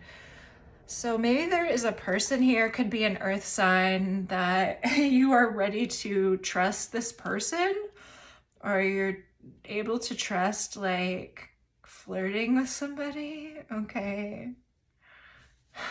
That's cute. It really is. What you're ready to powerfully trust, somebody's flirtation. Maybe you're like thinking about a particular person, could be the person that we talked about in the first part of the reading. And you're like actually ready to trust that this person actually likes you. Okay. Tell me more. Tell me more. Tell me more. Did he get very far? Okay. What you're ready to powerfully trust here with Queen of Pentacles and Venus and Sag. Justice.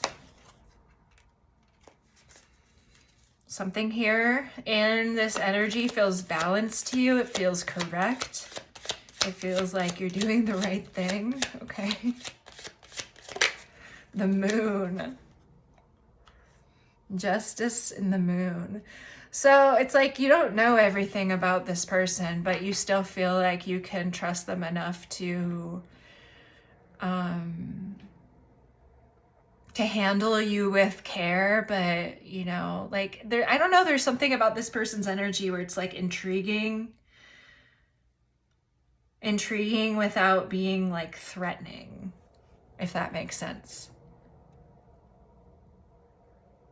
Like you would feel, I guess, safe in what feels like it could be an unsafe situation, because this person feels very compelling to you. Okay, in whatever way that is. Okay, so good. It looks like you have something interesting there. All right, so the next one is new future-oriented visions and downloads that are showing you where you want to go. Here we have the Seven of Wands with the Moon in Taurus. It's like something that you feel that you need here, that you need to stand up for, that you need to stay strong in, okay? It's like the Seven of Wands is like, I've reached this place, I have earned this place, and this is my place. You're not taking this from me, I'm confident. Taurus energy with the Moon talks about our emotional needs. So you need this position of stability. You need whatever this is that you're defending here. And you're not going to let anybody take it away from you because you need it. Okay. The Moon is exalted in Taurus. It enjoys being in the sign of Taurus. Tell me what this is for your new future-oriented visions. It seems like there's something that you're seeing that you want to stand up for, something that you see is worth pursuing, and that you're not going to let anyone take out of your cold, dead hands. All right. Tell me about the Seven of Wands with the Moon in Taurus for these new future-oriented visions, what this is involving perhaps. The Four of Pentacles. Could be about money. New future-oriented visions. Your stability.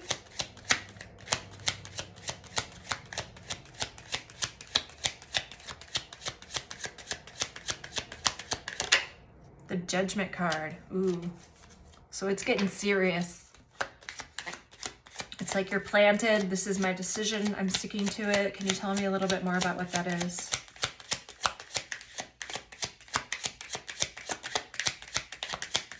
Feels like you're becoming very certain when it comes to something. The Four of Wands.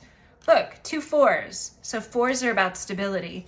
This can be about your home. This can be about a union.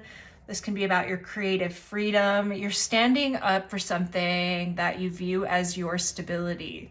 Now, this can have to do with relationship. The Four of Wands is a card of house and home and celebration. But this has to do with how you feel stable.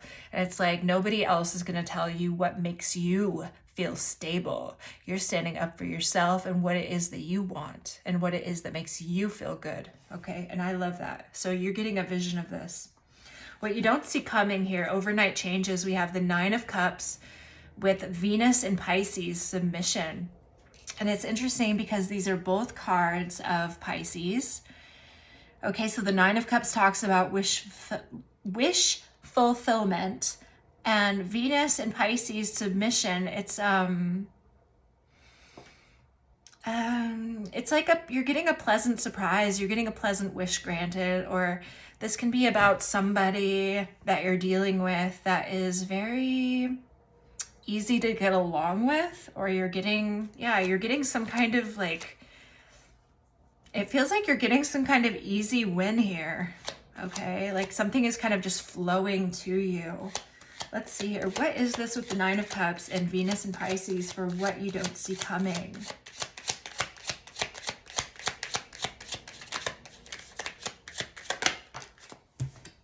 The Fool, some kind of new beginning. Okay.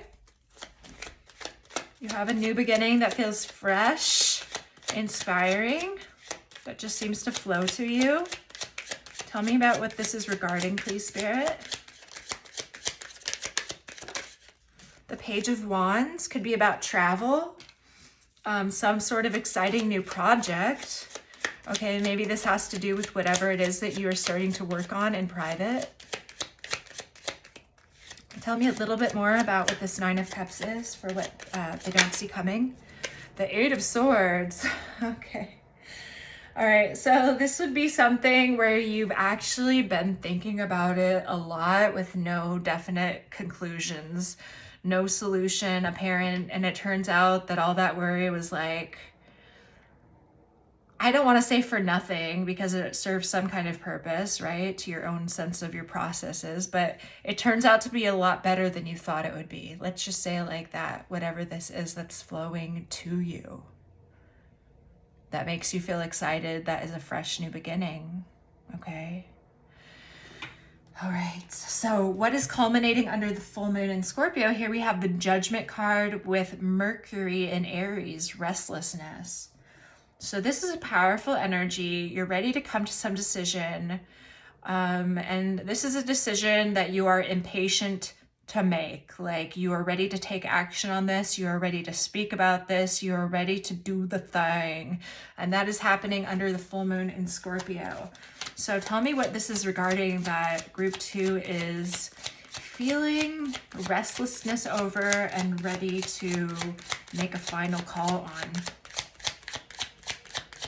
What is culminating here?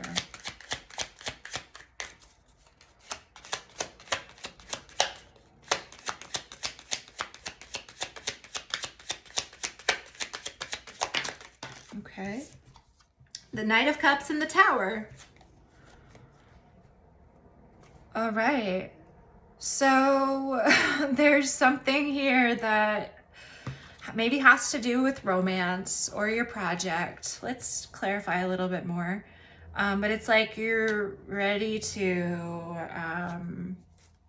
abruptly change. Okay, you're ready to make a big choice about what your ideal is, or about a particular relationship, about a particular project. Okay, the direction that you're going in romantically, you're ready to make a change about it. Maybe it's something to do with this situation here, about what makes you feel really good. We have here the Empress.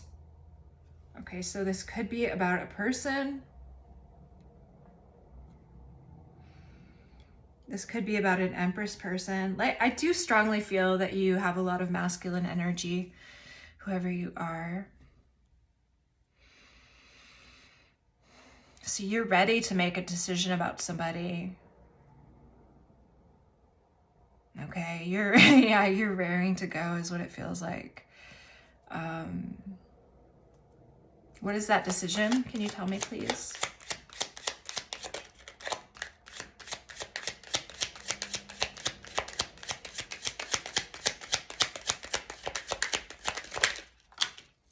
The Devil, the Wheel, the Hierophant. Dang. And the Ace of Wands.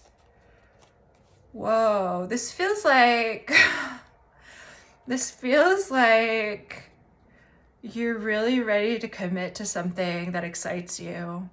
Okay, Devil can talk about a strong sort of sexual well, it's like wanting to be chained to somebody. Maybe you're doing something kinky, I don't know. I feel like you're I'm sorry, your energy cracks me up. It just does. Okay, whoever you are, you're funny. I know that about you. All right. Yeah, I feel like you're ready to commit to somebody. And for some of you, it's like it started making babies. Okay, that's just what I'm hearing.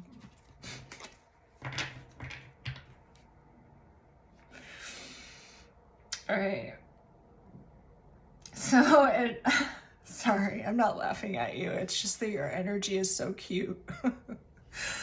All right, so your advice for how to flow with the energy is the Knight of Wands and Mercury in Sagittarius. Yeah, there's a lot of Sagittarius energy in this reading. So go where you feel excited. Knight of Wands is Sag, discovery, Sag. It's like, where are you feeling excited to venture to? Flow with where your fire is taking you, group 2. What is this? Wish they flow to what's exciting them. Okay, with 5 of Pentacles. Okay. All right, let's see. There's more to the story. Flow with the energy. This could involve a change in your finances, but it's like you're not just like getting let into the void with no plan. There's a change here with purpose. Okay, the Ace of Swords, Spirit is confirming that. Maybe it has to do with whatever you were talking about here with the Ace of Swords and Mercury and Capricorn. That has to do with the Queen of Wands, 10 of Cups situation.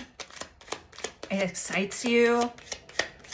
You're moving with the energy, moving through the changes. It might be a little bit uncomfortable, but it's what you know you need to do, okay? Tell me one more thing, one more for how to flow. How to flow. What was that? The Hermit. Didn't quite come out.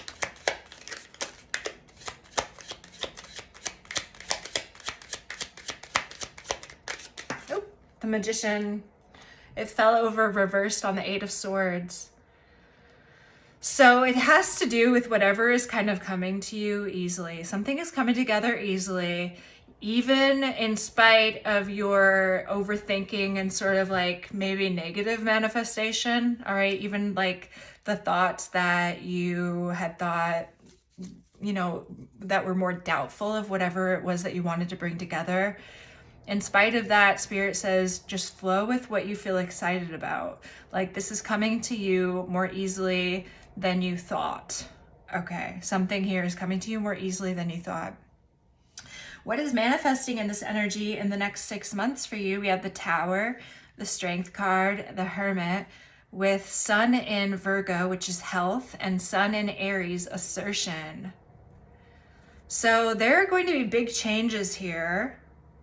Big changes here. Could be some changes around your health, your vitality with the Strength card. Okay, how you assert yourself based on what it is that you've decided that you want. I see a person who's processed a lot of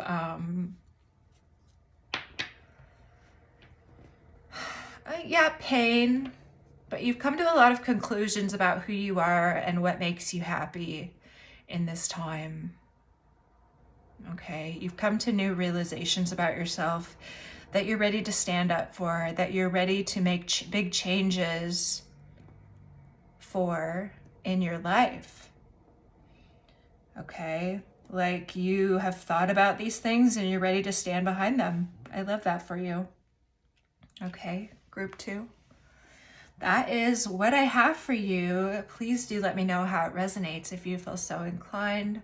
I'm wishing you all the very best and sending you so much love, and I will see you again very soon. Hi, group 3. Welcome to your reading. If you chose The Forgotten with the Eye Light, I think that's what it's called. I always forget if it's an I or if it's an L at the beginning. Anyway, group 3. What an interesting energy. So a common theme here I'm seeing is that you might be somebody who works in the church, or you feel like you possess some of these qualities of a monk or a nun or a priest, since we have both of those on the table.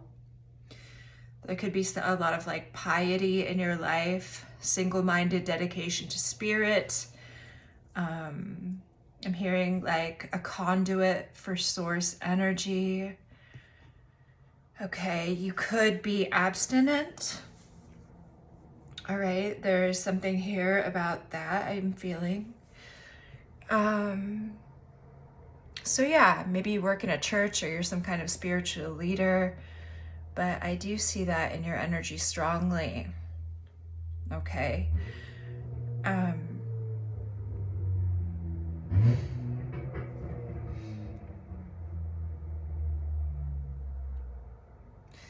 There's something that I'm feeling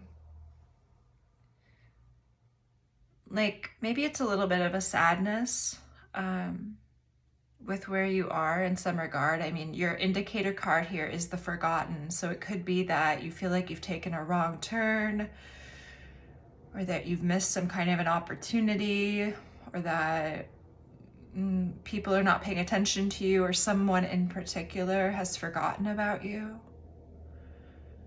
Okay.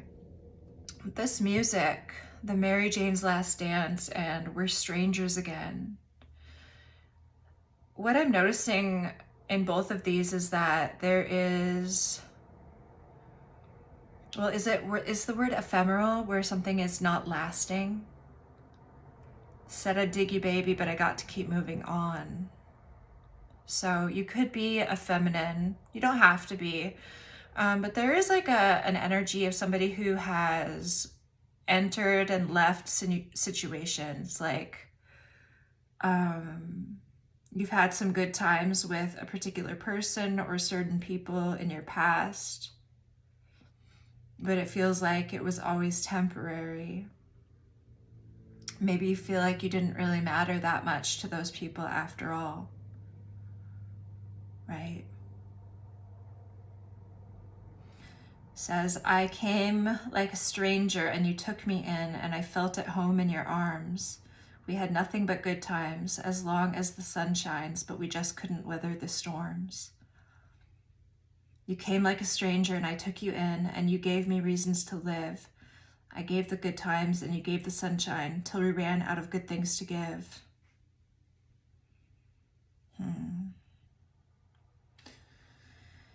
Now we are strangers, back down on our luck and both in need of a friend. We promised each other too much to live up to, and now we're strangers again.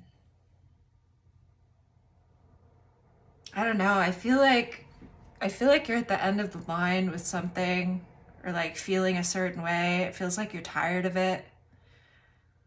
Okay. I don't feel like an energy of you giving up here. It just feels like something is not working, or you're like maybe asking yourself, why do I keep meeting these kinds of people? And it's like, it doesn't last, or they don't really care about me, or there's always something wrong, or they just want me for my looks, right? Like Mary Jane's Last Dance. She is presumably an attractive woman, right? It's like she blew the boys away. It was more than they'd seen. I was introduced and we both started grooving. She said, I dig you, baby, but I got to keep moving on. Maybe you're the one who keeps moving on. Okay. So anyway, that is, let's talk about the reputation you have, like how other people are seeing you. The child eternal energy, which talks about determination to remain young in body, mind, and spirit, ability to see things with fresh eyes. Fresh eyes, plus the energy of the destroyer, which is releasing what is potentially destructive, preparing for new life. And it's not surprising to see the destroyer right underneath the tower card. Those energies are quite similar, right? I'll take this. Yeah, it's kind of an explosive energy. Um, I don't know, it feels like you go into certain situations with a sense of innocence and like really, maybe it's like you really want things to work out, and you want to like kind of like merge your energy with other people. You get really enmeshed with them, with the octopus here, as what, you know, this is how other people are perceiving you, just saying. You get really involved with other people, and it's like it gets really close, but then it can also be really destructive if maybe things aren't going the direction that you had hoped. And so then we have this bit by Michelle Wolf. It's from one of her comedy sets, and this part is called She's a Bitch. And I have linked that in the description box so you can listen to it. It's like, what, 3 minutes long or something? But she says, I'll just read part of it. So much is happening right now. I think a lot of us are still trying to figure out how Hillary lost. I do have a theory on why Hillary lost. I think it's because no one likes her. Like, I voted for her, but I don't like her. Like, if she came up to talk to me at a party, I'd be like, I'm sorry, I have to go to the bathroom. And then if she tried to talk to me in the bathroom, I'd be like, I'm sorry, I have to use the men's room. I just made a life choice. But you shouldn't like Hillary.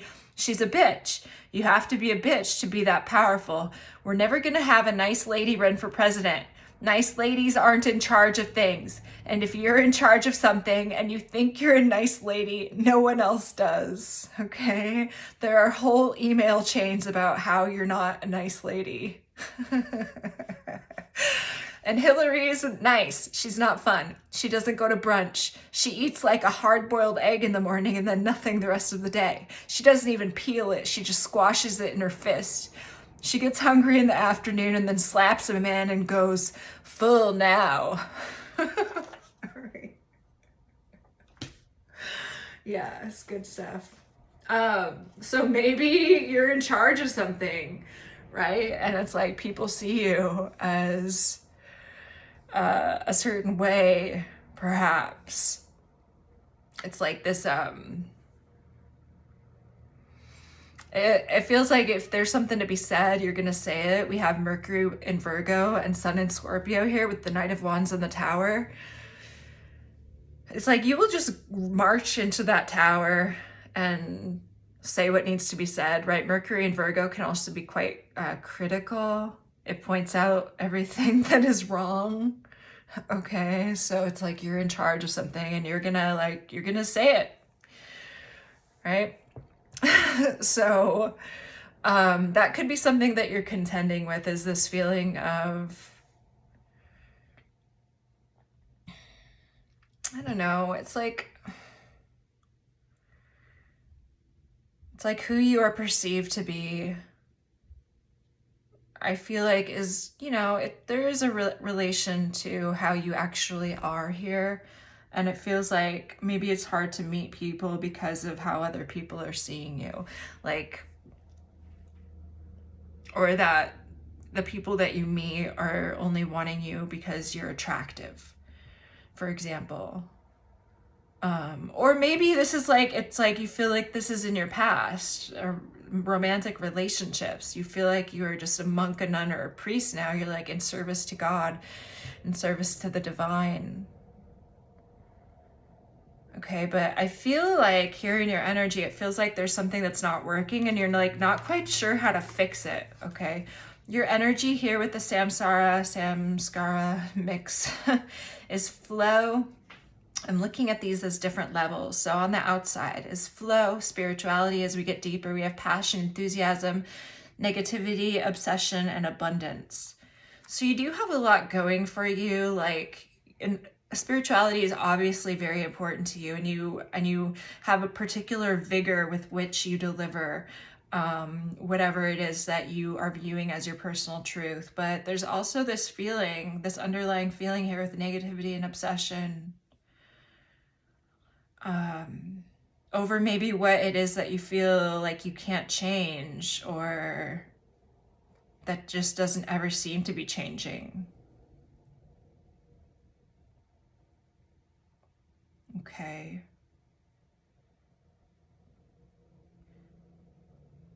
I feel like some people could be afraid of you.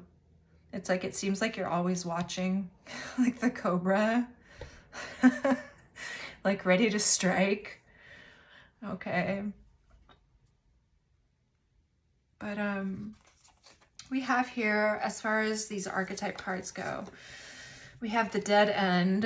All right, so the closed door, the final chapter, the impasse, which talks about acceptance, humility, relief, reverence for change versus inertia, stuckness, tension, unconscious gripping. So there's something that it feels like is not going to get you what it is that you want, or something that seems to be closing out.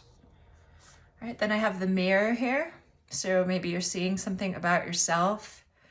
It says witnessing the deeper self, pure awareness versus narcissism, comparison, and harsh edges. So you could feel like you have some of the whole spectrum of that going on with you. Like you're seeing things about yourself for better or for worse. I mean, like you're uncovering shadows for sure. And the riddle seems to be asking, like, what are we doing about this? A great awakening or aha moment could be happening for you versus manipulation, deceit, trickery. Okay. And then we have the prayer, where I feel like maybe you've been asking for guidance from your guides, from God, whoever you speak to in the spiritual plane. But it's like your connection with the divine. How do I kind of change my trajectory? I don't feel like, something about these relationships, it feels like it's not quite working out. Like there's a lot that feels like it's going right in your world, but maybe with the relationship aspect, it's like you feel forgotten, or you feel like your ship has sailed or something like that. Okay, so before we move on to the second part of your reading, we're going to be asking transit specific questions. Let's just get a little bit more on in what regard does group 3 feel forgotten? Please, Spirit.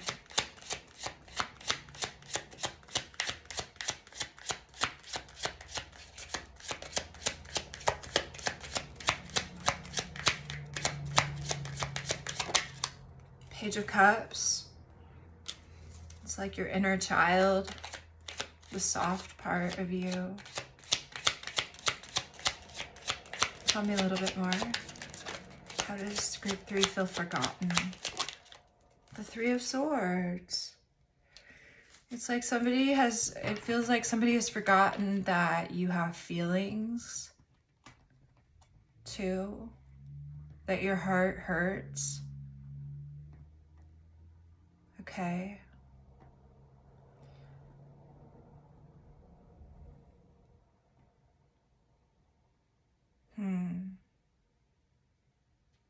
So this seems to be about like we've already said, it seems to be about how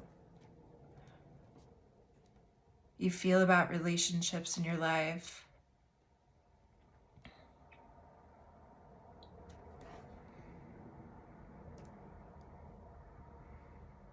And I don't have an easy one-size-fits-all answer for you, but I will see what else comes about, and if we can maybe be helpful in some way when it comes to sort of how to change your trajectory, like the way that you've been moving. That would, I don't know, maybe it's like you want people to be more empathetic or more sympathetic to how you feel, but it's like you have this other reputation. Maybe people are afraid of you, and so it's hard to see that part. You know, it reminds me of a teacher I had in 5th grade who was known to be kind of like, I want to say like a battle axe, okay? And so when she would cry about things, people would laugh at her in our classroom, because it was like they didn't have sympathy for her because she was so harsh most of the time. So maybe it's something like that going on. Maybe there's a way you can start finding more softness in your work. Maybe establishing better boundaries here with the octopus. Okay, let me see, what is a dead end here for group 3?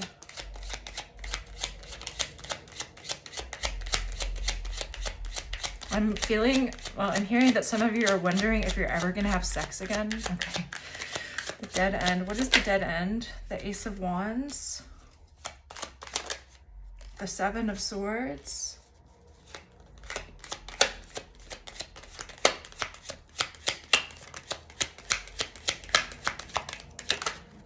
the Moon. It feels like something that was happening behind closed doors. I want to say, I don't know what your involvement is in this, but it feels like it was supposed to give some sort of payoff. It doesn't seem to be working. Like if you're trying to gather information about somebody in order to use it, okay, I'm just going to say it, against them, it feels as though that's a dead end. It's reminding me of a dream I had last night, actually.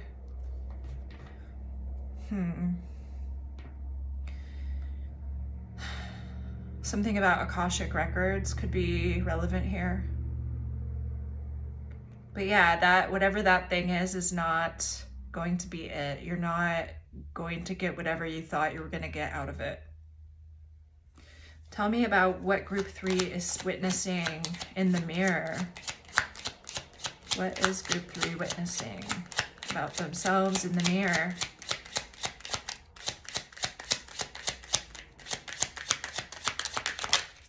The Star. All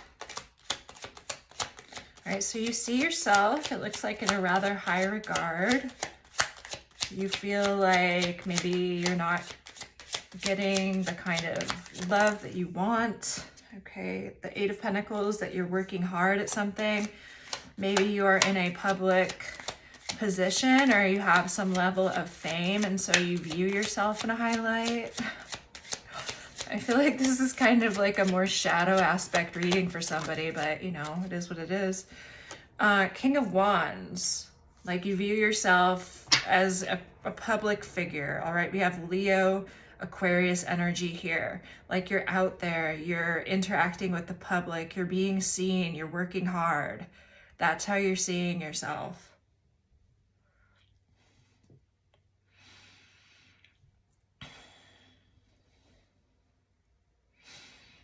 I don't know. It's like maybe you can't figure out that you have some kind of blind spot as to why people aren't more sympathetic to you. But you're like trying to get somebody's information to use against them. Okay, what is group 3 wanting to destroy here? What is group 3 wanting to destroy here? What or who? It feels like you're wanting to go the long haul with something. The Knight of Cups. What is group 3 wanting to destroy here?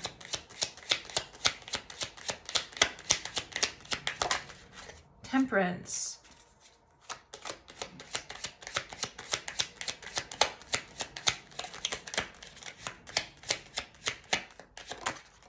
The Page of Wands. Four of Swords. The Four of Pentacles. You want, it's, yeah. All right, group 3. It feels like you want to disrupt somebody's peace, somebody's excitement about life, somebody's sense of healing, somebody's idealism. Maybe this is a particular person, but it feels like maybe you want to crush their dreams, okay? The shadow attribute of the destroyer is intoxication with destructive power, destroying others' dreams or potential. Okay. Why? And you wonder why people are not being more sympathetic to you. Why do you want to destroy this for somebody? I mean, yes, it is how other people see you, but it's so close to how your energy actually is that I'm going to... I'm looking at it as it is more, you know, on the true side for how you actually are behaving. Why is group 3 like this? Can you give us some insight that is helpful for group 3 and also those who might be dealing with group 3? Why is group 3 like this? Why does group 3 have this destructive?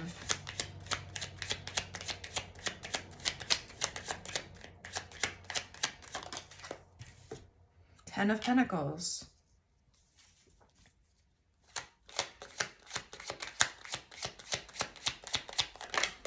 Justice. Well, something here is about money. Something here is about what you see for yourself long term, okay? There's a situation, maybe this is legal and you're wanting somebody's finances here, or you're wanting their inheritance, or you view this as being just, but nobody else is seeing that. Nobody else views this as just.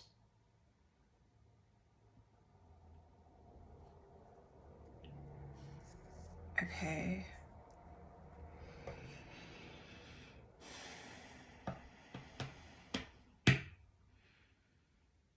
Yeah, I know somebody whose energy this could be. And I'm not the only one who sees it. So, do you change? Do you adapt and adjust your trajectory before it's too late?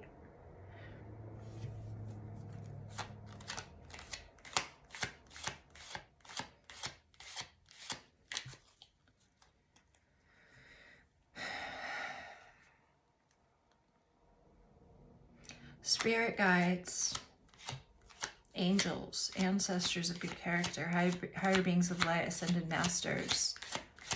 Send us some truth and love, only truth and love here. What is justice actually for this group 3?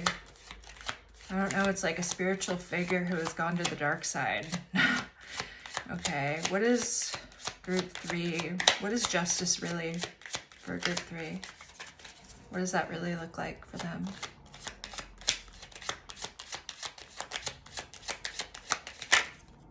The 6 of Cups.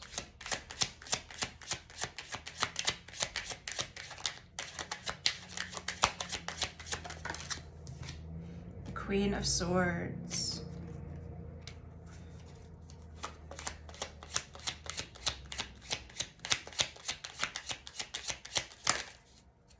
The Knight of Swords. Justice is about, well, if there's somebody here from the past or a situation from the past, it's like Knight of Wands. Okay, Spirit is saying that there is a situation that you can communicate about, that you have something that you can say maybe to a person, okay, about what has gone down in the past, maybe with a soulmate or somebody in your soul group. There is something that you can communicate to them with fairness, with intelligence, if you so choose. This is not like saying that you deserve just the 10 of Swords and that's it. It's like there's grace here with this situation. It's like you have the opportunity to turn the ship around before it runs into an iceberg.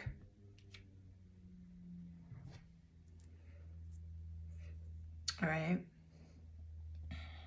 So group 3, if you made it this far, we are going to continue to the second part of your reading where we're going to answer transit specific questions.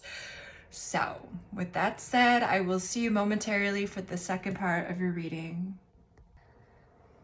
All right, group 3, welcome back. We are here for the second part of your reading where we're going to look at what you're ready to say yes to, where you want to be set free, new future-oriented visions and downloads that show you where you want to go.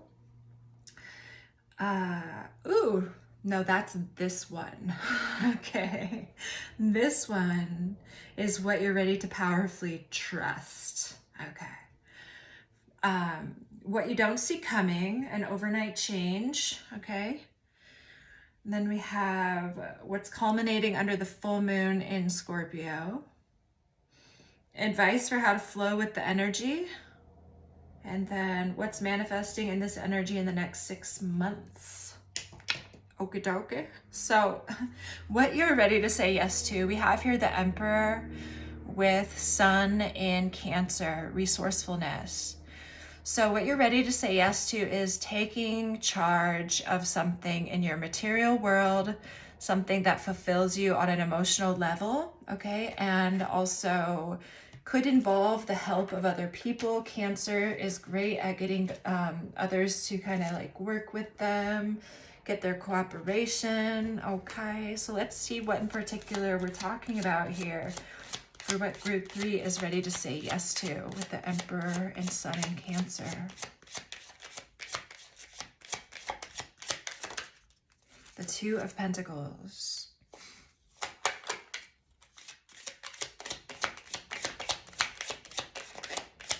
Feels like a lot of priorities balancing here, or maybe you feel like you don't have all the funds, so you need to work with other people to help you. Well, you need to like delegate perhaps, or get some sort of outside funding, or like time management. Okay, tell me a little bit more about this. What group 3 is ready to say yes to? You could be wanting to start a new business, and this is just kind of like, yeah, the Chariot with the Strength card. Could happen sometime in Cancer Leo season. That could be quite relevant here. Okay, but it's like, yeah, Cancer. We have Cancer here twice. So there could be something that you are ready to move toward powerfully. With the Chariot card here, I feel like maybe this could be by yourself at first. Doesn't have to be, but I feel like you're the leader of the vision in some way, whatever that means to you, okay? So the next item, where you want to be set free here, we have the Wheel of Fortune and Mars in Aries, impulsiveness. Well, it feels like you are ready to go. You're ready to be free. You're ready to like get started on something. Tell me a little bit more about that. Where does group 3 want to be set free? Here with Wheel of Fortune and impulsiveness.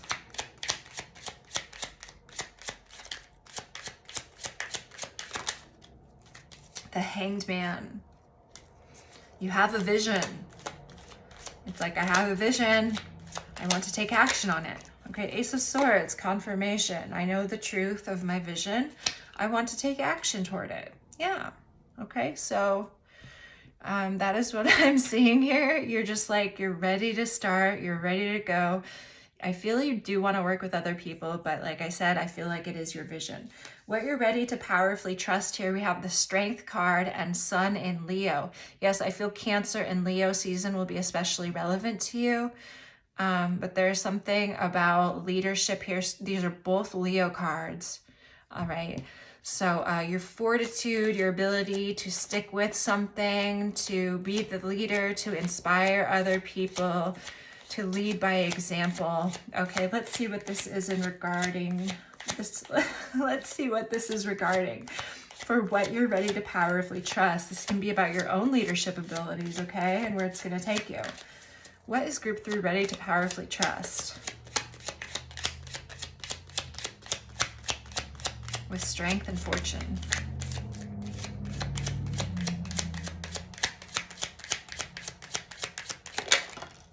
The 8 of Pentacles, your ability to get shit done. Okay, yeah, you're taking action here. This is your ability to stand the test of time, to master whatever it is that you are working on, and your ability to know that what you're creating is quality because you're putting like all of yourself into it, basically. All right, whatever that means for you. Your new future-oriented visions and downloads that are showing you where you want to go here. We have a lot of Earth energy, Taurus energy, the 7 of Pentacles with Mercury and Taurus, resistance. Think about the bull that plows the field. You're seeing where you want to really invest, and you're communicating that to others, okay? So this is the vision that you're having, is how much work something is going to take and what you are truly investing in for the long haul. Tell me about this. What is this future-oriented vision with the Seven of Pentacles and Mercury and Taurus for group 3? You could be thinking about the obstacles and how long it's going to take. But what is it that you're thinking about? What is going to take a lot of time? I just saw the Fool card. Didn't take it. What is going to take group 3 a lot of time and investment here?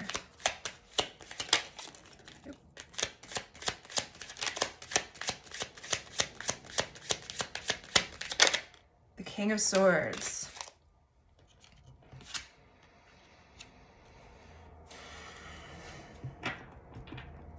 I feel like you're seeing the strength of the decision that you need to make. It's like, this is kind of like, we're doing this or we're not doing this.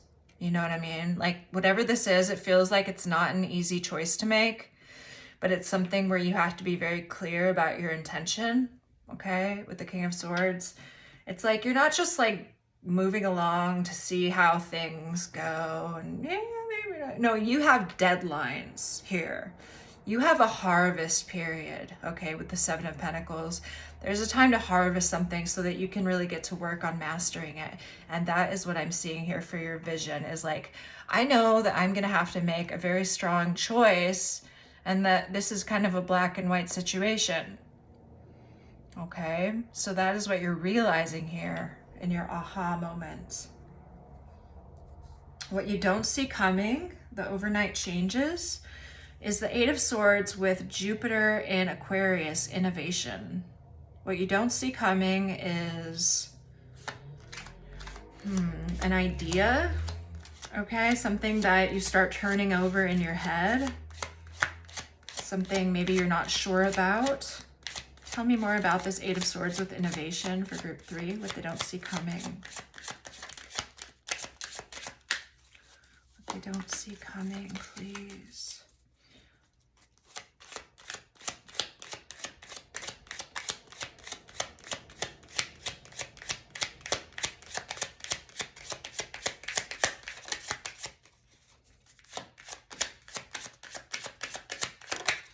The Eight of Wands.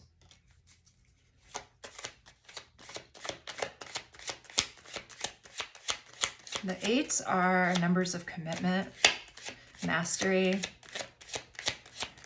building of an empire, okay? It's where you're like, this is where I'm going.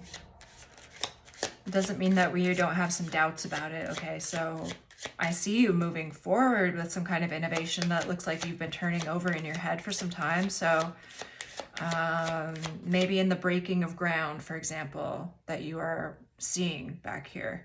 It's like you're seeing some new opportunity or change that was not available to you before. Some sort of different way of doing things that could come to you as an aha moment. Anything else about this Eight of Swords with innovation for what they don't see coming?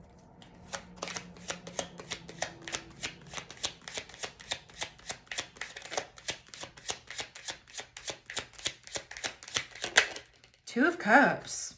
All right. So I feel like you're working with somebody else here on something innovative. Maybe you have, like, what I'm getting is kind of an engineer type that is working with you on something, somebody who shares your vision. Okay, so you could be meeting somebody who shares your vision.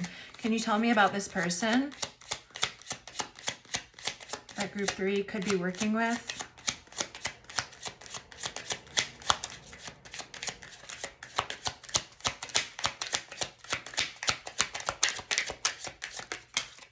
What is that? The Ten of Cups, somebody for the long term. Maybe it's a family member or somebody who feels that way. Okay, beautiful. I don't know if you know this person or not yet, but we don't want this reading to be too long, do we? Let's just say that this person is in it for the long haul, okay? This is like Oh, sorry if you heard that. I bumped my headphones. This person is somebody who brings you a lot of happiness. All right, maybe a lot of good ideas as well. Okay. So, what's culminating under the full moon in Scorpio here? We have the star with moon in Sagittarius, optimism. So what's culminating here for you is the sense that you're on track with your dreams. Like you're optimistic about the direction that you want to go in. Like maybe you're meeting this person. Maybe you have a new source of funding. Maybe you found a piece of land where you can start working the soil or whatever it is excavating that you have to do, depending on how physical this situation is. But there's something here where you have reason to believe that your dreams are within reach. Okay, so let me see more about what that is. What is this culminating under the full moon in Scorpio with the star and optimism? The Ten of Swords. Ooh. What is the Ten of Swords?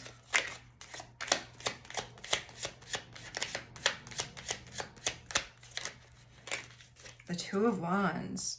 So it feels like one of the paths out of two that you were looking at potentially going down, one is no longer an option. So it feels as though that doesn't end up being a bad thing, if you get what I'm saying. It's like maybe you were looking at two different plots of land and this one is no longer available. And so now you don't have to make that choice. And actually you wanted the other one more anyway. And now you know it because that's the only choice you currently have. So something about your direction being narrowed down a bit, it makes you feel more optimistic that the universe is working on your side, is what I'm getting, to show you what is correct along your path. Okay, beautiful. Yeah, group 3, I know we were a little bit hard on you in the first part of the reading, but we're just reading the energy that Spirit wants to bring through, and that's what came through. So I hopefully you took it with the grace and the intention with which it was meant. Okay, so advice for how to flow with the energy here is the Devil with the King of Swords, clarified by Jupiter in Virgo, patience, with Moon in Gemini, adaptability. Now, the Devil and the King of Swords could make a person feel impatient.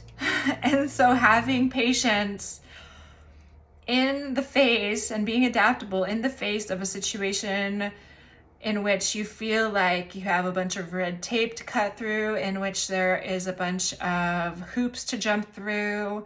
Like I don't know, you're building something here. You have something in mind. And it feels like you are just kind of you're gonna have to go with the process and go with the flow here.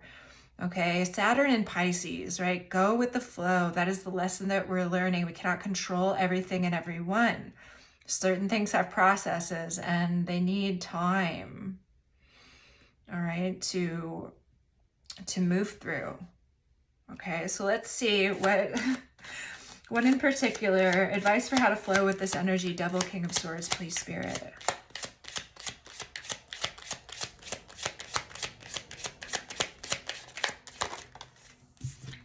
The Four of Cups. There you are, waiting. You're not really happy about it, but there's only so much you can do here, it feels like. Okay, anything else, please, Spirit? All right, what is that? The Three of Swords. It's really painful to wait sometimes. Okay, that's what this feels like. It feels like some little details you're going to have to be rehashed. You're going to have to go back over some certain parts of your idea of your project that you were attached to. You're going to have to kind of like keep maybe adjusting. And so being adaptable, maybe somebody's telling you, hey, this isn't up to code. We can't build it this way. I'm sorry. We have to like adjust the blueprint. Yeah, I'm getting a very much like a building sort of vibe here with whoever this is. Yeah, it's like any big building project. There are going to have to be adjustments along the way. Okay. Okay. So, what is manifesting you What is manifesting in this energy in the next 6 months for you? We have Temperance with the 10 of Cups, Authority, Mars and Capricorn, and Enterprise, Jupiter and Aries. So yes, you are enterprising here. You are going toward this ultimate feeling of community and fulfillment. You have a master plan here with Mars and Capricorn.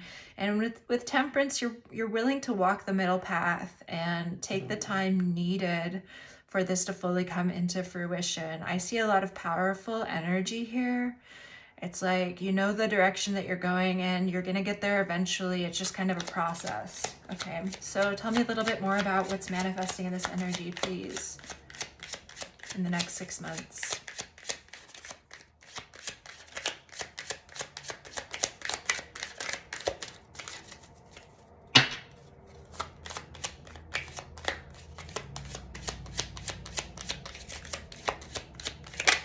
Three of Pentacles.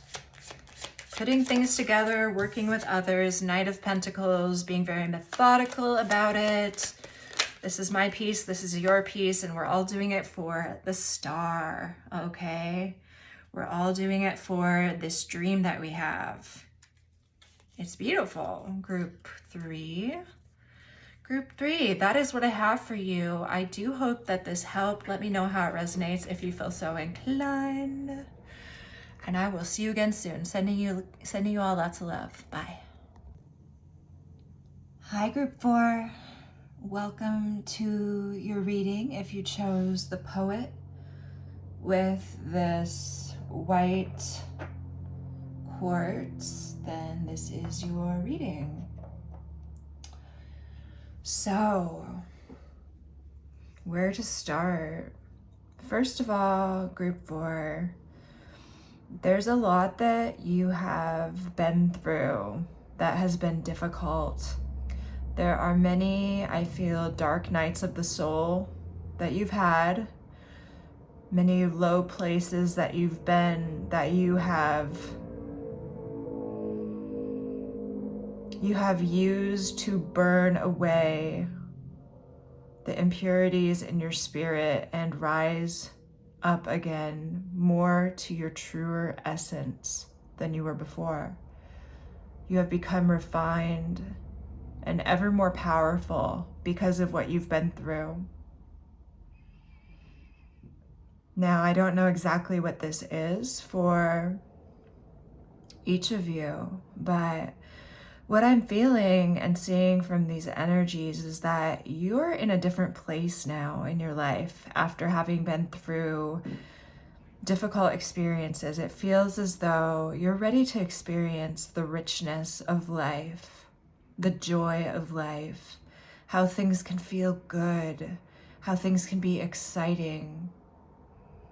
Maybe you feel as though you've had a lot of time in your life where that hasn't been the case. Maybe you feel like you haven't been able to enjoy yourself, or you felt like you were down in situations that others might find celebratory, something like that. But I'm seeing you in a place here, and what I'm kind of picturing from the cards that I'm seeing and just the way your energy feels is like kind of like Belle from Beauty and the Beast, you know, the Disney version where she comes out of her house in the morning and she's singing that song and going through her village. I mean, we do have, yes, the village card here, so I think that is part of it. But I'm imagining somebody with the Hermit Visionary. It's like you keep to yourself a lot of the time, but it's not like you're alone. I feel like you spend time like close interpersonal relationships, like one-on-one. You get a lot of pleasure from close connections. I feel you're somebody who loves art, who loves the written word, okay? You love romance. The idea of fairy tales, happily ever after, okay?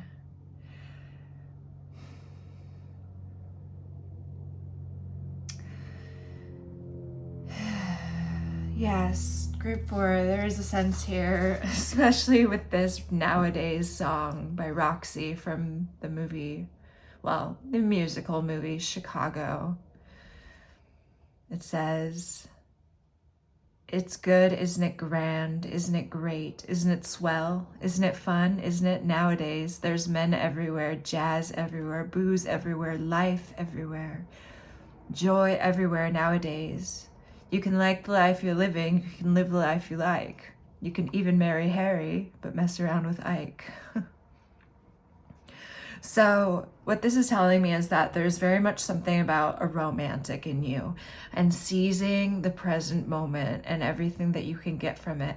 It's not like I necessarily feel like you're being promiscuous. I just feel like if you haven't been enjoying some of the some of the romantic pleasures of life, it's like you're getting back into that. Okay, you're a very sensual and romantic person here. You enjoy the feeling of vulnerability, and indeed, you are attractive to other people. You are coming through as the Queen of Wands and the Siren. Okay, the Queen of Wands is like, well, it's like the Hermit, Visionary, Queen of Wands. The Siren, it's like a sexy artist, maybe a little bit psychic, but a lover of the arts, a poet, definitely, like it says here. But there's something about you that captivates the attention of others, men or women or any other gender. I feel like you are just intriguing and people find you, I'm hearing, extraordinary. Like you are not like everybody else, okay? People find a great deal of nourishment in your presence here with the womb, like the other people in your community, like for whatever it is that you provide here, insight or love, companionship, they feel this nourishment and a sense of harmony and warmth and love being in your presence. I feel like you also have a really good sense of humor here with the comic energy. It's like hilarious, ingenious, spirited, easygoing.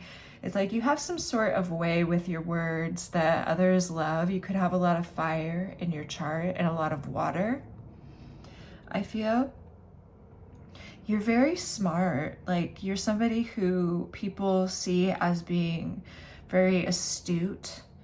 Okay, like how you are and how people are perceiving you are sort of similar here. Your energy, the Hermit, Visionary, how others see you, the detective with the gazelle and the buffalo. It's like you're a rare creature. You are graceful. It's like you're vigilant. You notice the details. I feel like you notice the details about others and they really appreciate that about you. It's like you remember things that are important to other people and you make them feel very special. Okay, and it's like you're spiritual, but you're still grounded. I don't feel like you're off in la la land where you're sort of detached from so-called reality. It's like you're very much present, but you're also very much guided, okay, by higher wisdom, okay? And I see here just a determination in your energy to be happy, to not return to the feeling, I mean, just like the dark nights that you've been through. Not that you wouldn't surrender if you felt it was naturally needing to happen, that you'd had to process some difficult feelings. But I feel like where you are able to make choices around your own happiness and how you perceive what is happening to you, it's like you realize that you can look at things as through a victim consciousness and be like, well, what a waste of my time. Like that person did me wrong, blah, blah, blah, that sort of thing. Or you can be like, well, let's see, what choices did I make that led to this? What have I learned from this? What valuable experiences and knowledge have I gained from this experience? Okay, so, I don't know. It's like these lyrics of Comfortably Numb. Yeah, they are sort of like, what is the word that I want to, It's kind of like floaty, like dream state. There is no pain. You are receding. A distant ship smoke on the horizon. You are only coming through in waves. Your lips move, but I can't hear what you're saying. When I was a child, I had a fever. My hands felt just like two balloons. Now I've got that feeling once again. I can't explain. You would not understand. This is not how I am. I have become comfortably numb. And so, do you feel like that? Do you feel like you've processed so many difficult emotions that it's like things just cannot touch you in the same way that they used to? It's not to say that you're jaded. Maybe there is a bit of that, but it's like your emotional depth is also just this like incredible emotional fortitude. It's like nothing is going to reach me at the same level that it has in the past. I've experienced so much pain that that I'm never going back again. Like the Fleetwood Mac song here. Been down one time, been down 2 times, I'm never going back again, right? And all of this, I feel just like this blissful sort of energy that you're proud of this. I don't know. I mean, it says flow, right? We have here flow. It feels like you are proud of the flow state that you have arrived at, your ability to kind of like go where the waves take you, come in and go out with the tide, and know that that is part of nature's cycle, that we're here to experience the full spectrum of emotions. And I think that you definitely have. And you're like, wow, I've accomplished so much. I feel amazing. Like, I just feel like I have conquered these dark corners of myself that maybe you felt like you've never been able to before. And so, yes, you have here awakening consciousness and transformation, because you have, as the phoenix, risen from the ashes. You have burned away karma that was keeping you weighed down. Maybe this is guilt and self-righteousness that you were burning away, okay? Like, guilt is a very heavy energy. Self-righteousness is, you know, seeing things through a lens where we are right and other people are wrong, and we can't conceive of different perspectives. So I don't know if the guilt and the self-righteousness is something that is current or if it's a past energy here. Overall, your energy looks really beautiful. I feel like you are a treasure to those who meet you and to your community, okay? So tell me about what happened here with this guilt and self-righteousness.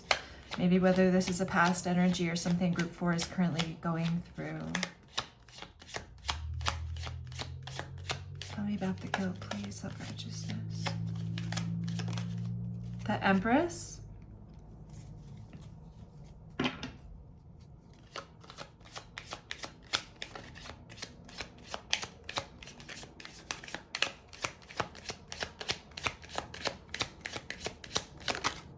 Judgment.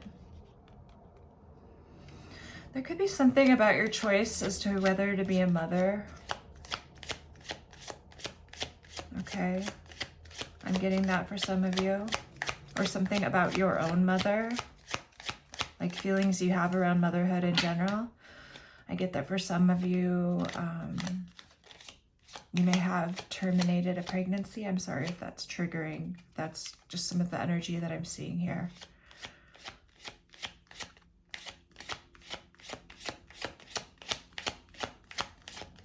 And judgment could also be talking about self-righteousness, maybe judging other people. But let's see.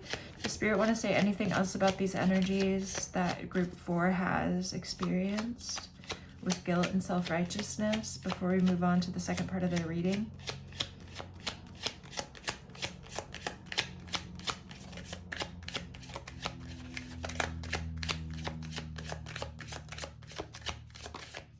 The 3 of Pentacles. So there could be some sort of collaboration that you've been involved with. where you feel a little bit self-righteous in your position in that. I don't know, what is this? Is this a work situation or something in which you found yourself in a third-party situation? And you're like, I'm definitely right here. I can't believe that you did that. Something like that, okay? Is there anything else?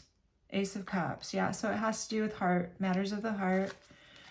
And there's a situation maybe with others or in a romantic situation where you feel like you were done wrong and that there's not a reasonable, well, I mean, it just feels like, well, first of all, a third party can be quite a triggering situation, okay, depending on where you are in the relationship.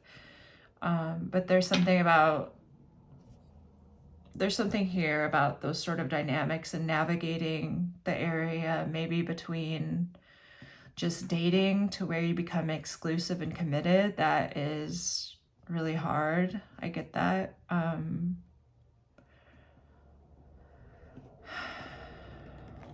It can feel easier to just walk away rather than endure that sort of kind of process of people choosing who they want to become closer to. Or maybe this is a cheating situation. I don't really know, but there's something in which maybe you feel like you've been wronged here. Okay, and that's relevant at some layer of your energy body, okay, or else it wouldn't be showing up. So group 4, we are going to get into the second part of your reading where I will be asking transit specific questions, 8 in total, and we're going to look at what you have to look forward to around this time, okay? So I will see you back in just a second for the rest of your reading. Okay, group 4, we are back and we are going to now look at what you're ready to say yes to, where you want to be set free, new future-oriented visions. I'm sorry, I am so wrong. I did this in the last group too. What you're ready to powerfully trust. Goodness. Okay, new future-oriented visions and downloads that show you where you want to go. What you don't see coming, overnight changes here. What's culminating under the full moon in Scorpio.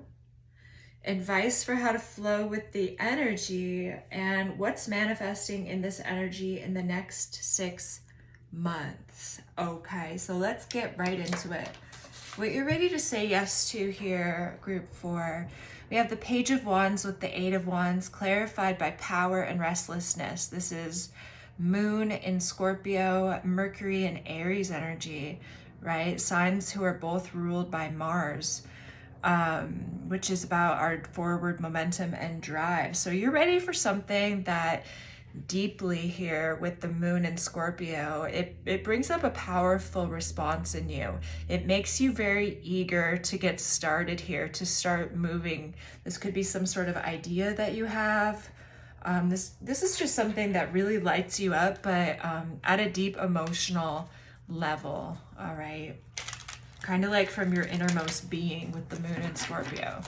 So let's see here what you're ready to say yes to. We are going to clarify each of these. For group 4, Spirit, what is this Page of Wands, 8 of Wands of power and restlessness? For what group 4 is ready to say yes to? The 5 of Swords. Well, whatever it is, it's at all costs, it feels like. It feels like you are determined to achieve, to have, to pursue something. Maybe against a particular opponent. We have the Tower. Yeah, I feel like, I'm sorry. Okay, this is definitely that Scorpio Aries energy. It's like, I'm going to do whatever I have to do to get this, whatever it is. Okay. I don't know what this is you're after. Can you tell me a little bit more about that, Spirit? What is group 4 after here? 6 of Pentacles. A reciprocal situation. All right, maybe this is about like, maybe you're asking for a raise at work and you're like, if I don't get this raise, I'm leaving. Okay, it's like, I need that extra money here. But there's a situation which you are determined to have reciprocity, to have back what it is that you feel you deserve. Okay, when it comes to real life matters, like you're willing to cause some sort of upset in order to get it. It's like, I don't know, this could even be an ultimatum at some point. Maybe you already have another job lined up. Maybe you have another relationship lined up. Who knows? But it's something you're like, I want this or else. It's like all or nothing. It's like, I'm going to get this. I'm excited by this. And I'm going to let you know about it. And I'm going to also tell you that if you won't kindly oblige my request, I'm obliged to take my leave, good sir, or some such. Okay, so I admire your, what is the word here I'm looking for? Your sass. I admire your sass. Okay. So, group 4. Where you want to be set free here is 9 of Pentacles with Temperance. We have Saturn in Capricorn. Riches. Yes, I definitely feel like you're ready to up-level your financial situation. Maybe you feel like you've been waiting forever in order to increase kind of like your bottom line. Increase your bottom line. Is that the right phrase? Yeah, it's like it feels like with Saturn and Capricorn and all these pentacles, like you've been working at something for a really long time and you're ready for it to finally pay off. Can you tell us more specifically what this is talking about, Spirit? Anything else more particular?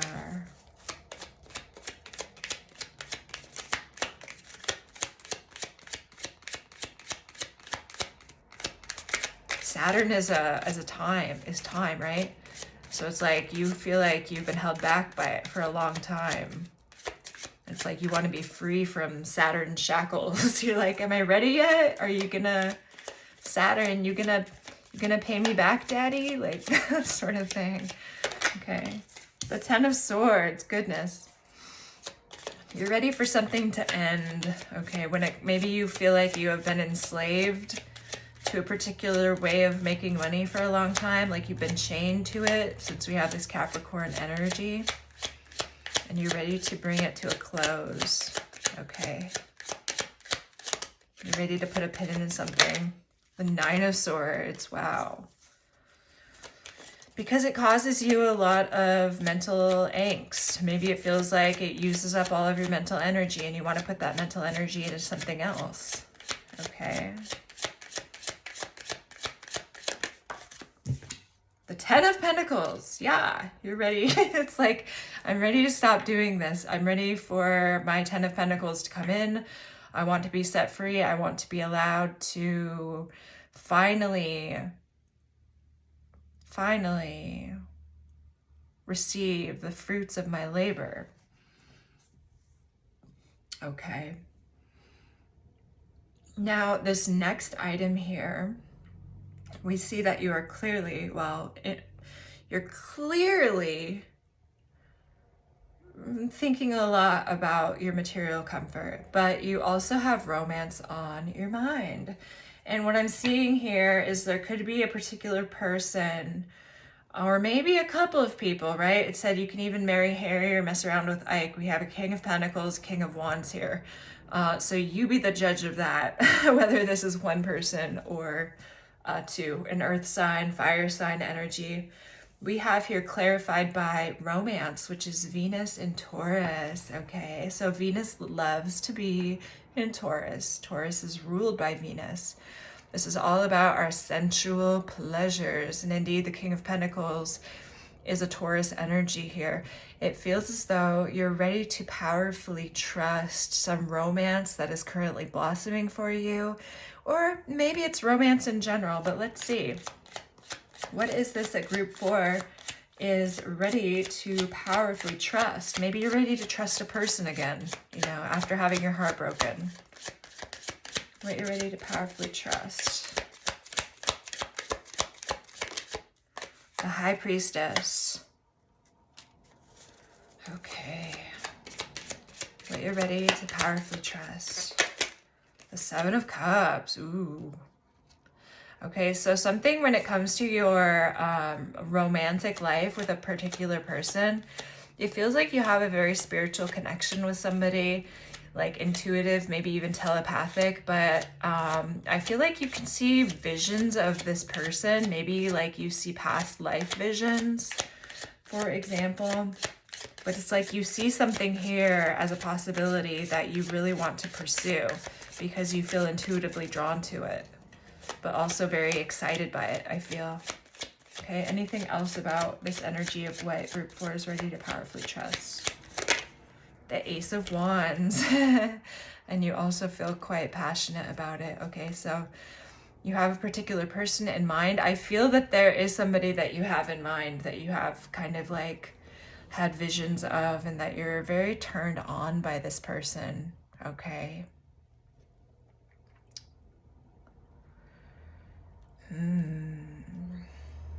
All right, so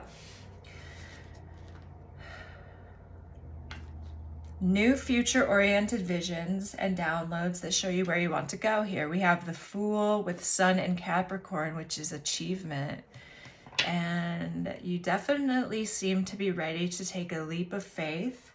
Well, you're having a vision of taking a leap of faith here. Maybe with your, I'm seeing this could definitely be with your career. You could have a lot of Earth, Capricorn in your chart, but you could be ready to take a leap of faith. You're seeing how it can play out here, how you can start at point A and climb that mountain that you have your eyes set on. Okay, so there's something that you're seeing here as a very real possibility. Tell me more about this, please, Spirit. This future-oriented vision for group 4.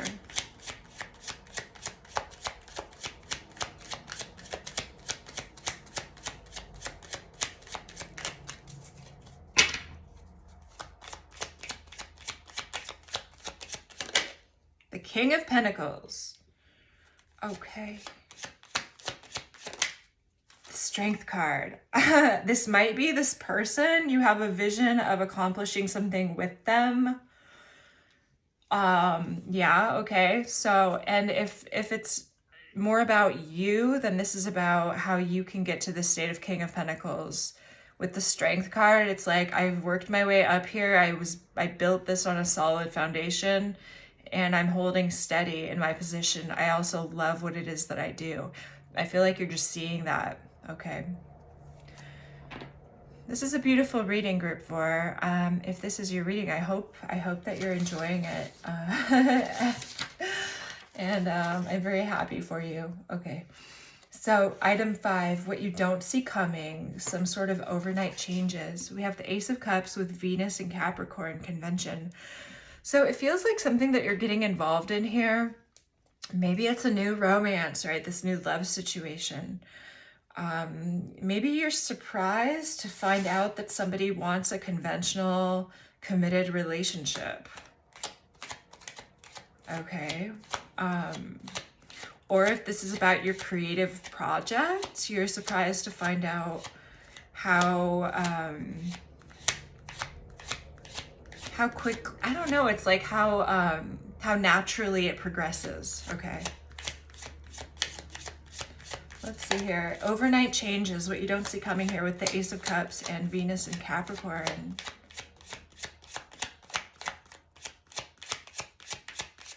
Nope, too many.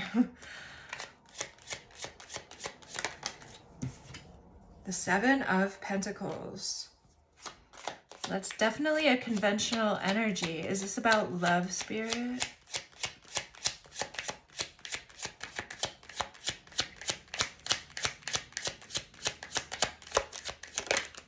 The Eight of Wands. It feels like you have some sort of investment that suddenly takes off. There's like a definite forward movement and trajectory here. Something that you've waited on a long time. It's like suddenly, and you know, Capricorn, Venus and Capricorn takes a while.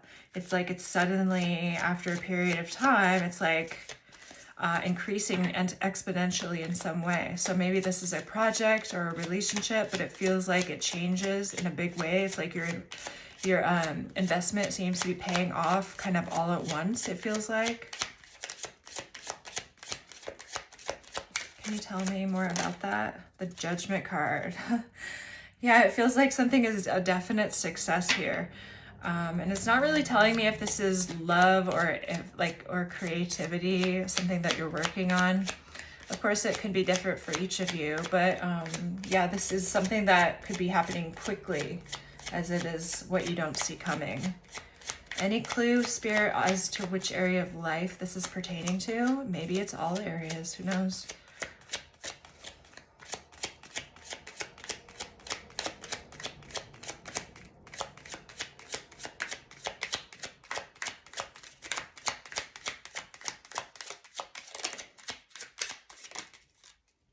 Two of Swords. I'm getting here that this is going to be different for each of you, and that you can look at this as either love or creative project, honestly.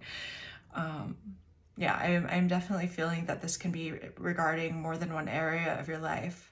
However many fields that you have been tending and watering and weeding, whatever that is for you, could be receiving more success, okay, more fruits from your harvest in a quicker amount of time, okay. What's culminating under the full moon in Scorpio? 9 of Wands with originality, Mercury in Aquarius. That's a curious mix. Okay, so 9 of Wands is, right, we're at a point where we feel like maybe we should give up, or things are really difficult. You see these roses, and she's got rose thorns on her blouse there. So you've collected a few rose thorns on your way as of the full moon in Scorpio. And it's like out of the blue here with Mercury in Aquarius, it's like a flash of insight. Okay, it's like, this is how I can do this. It's like you suddenly see how you can complete something. Maybe it's like you're writing a book and now you suddenly see how the ending can be. Like you didn't see how the plot was going to work out before, and now you're like, I see it.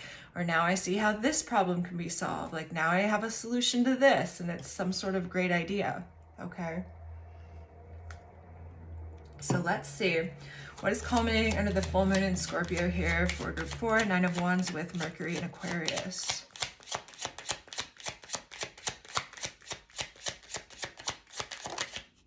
The Hanged Man.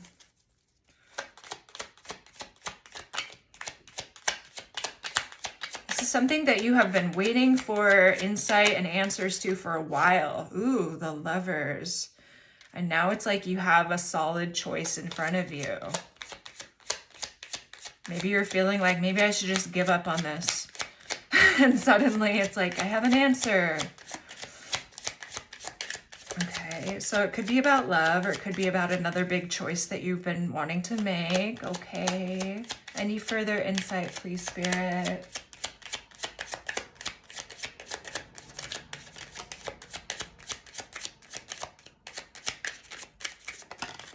The King of Swords. Yeah, there's some sort of choice that's ready to be made here. Okay, that is Aquarius energy for me.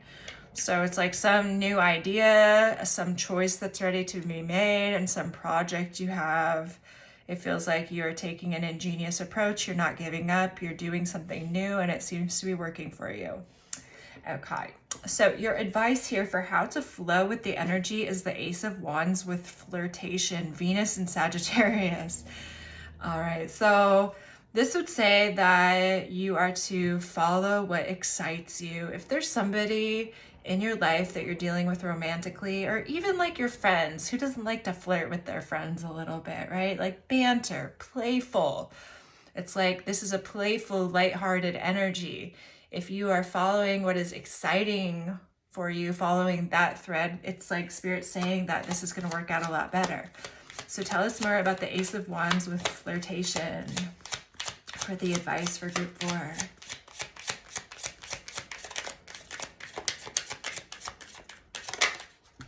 The Empress. This is about something that you want to grow. And it may be about somebody that you're interested in romantically, but you know, whatever project or whatever relationship you are wanting to have results in, like whatever you're wanting to flourish in your life, a lighthearted approach here seems to be the best thing, something that lights you up, that makes you feel good, okay? The Wheel of Fortune, that's how things move here, is with the fire of your own passion. Ooh, I love it. Okay, last thing here. What's manifesting in this energy for you in the next 6 months? We have the Six of Cups. Okay, the card of soulmates, of children, of soul contracts, of our memories. With the card innovation, Jupiter in Aquarius. So there's some sort of innovation when it comes to the Six of Cups energy. So let's see what this is talking about, because this is also a very curious combination. Maybe a particular soulmate, you're taking a new approach to a relationship. Okay, some connection is receiving some sort of exciting new energy. Let's see here. Or something about children. Maybe you're choosing to adopt. That could be for some of you. Tell me about Six of Cups with innovation for what's manifesting for group 4.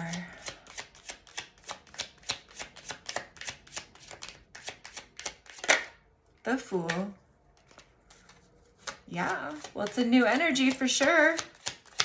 That checks. The Seven of Swords. What? That is Aquarius energy, so... It feels like something that you're working on privately, but you're going in wholeheartedly. Maybe it refers back to this Fool for your visions. And it's like you're not necessarily sharing your visions of what can happen here that you want to achieve, but you are going after some sort of innovation here with it. And it feels like secretly. Why the Seven of Swords, Spirit?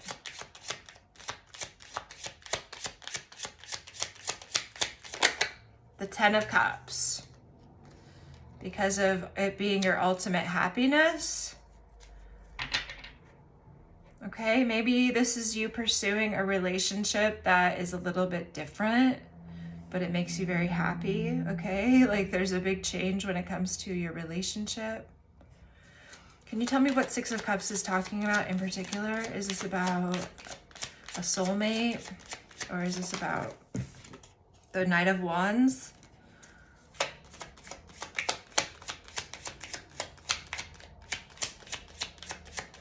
This could be about a friend that you're working together with.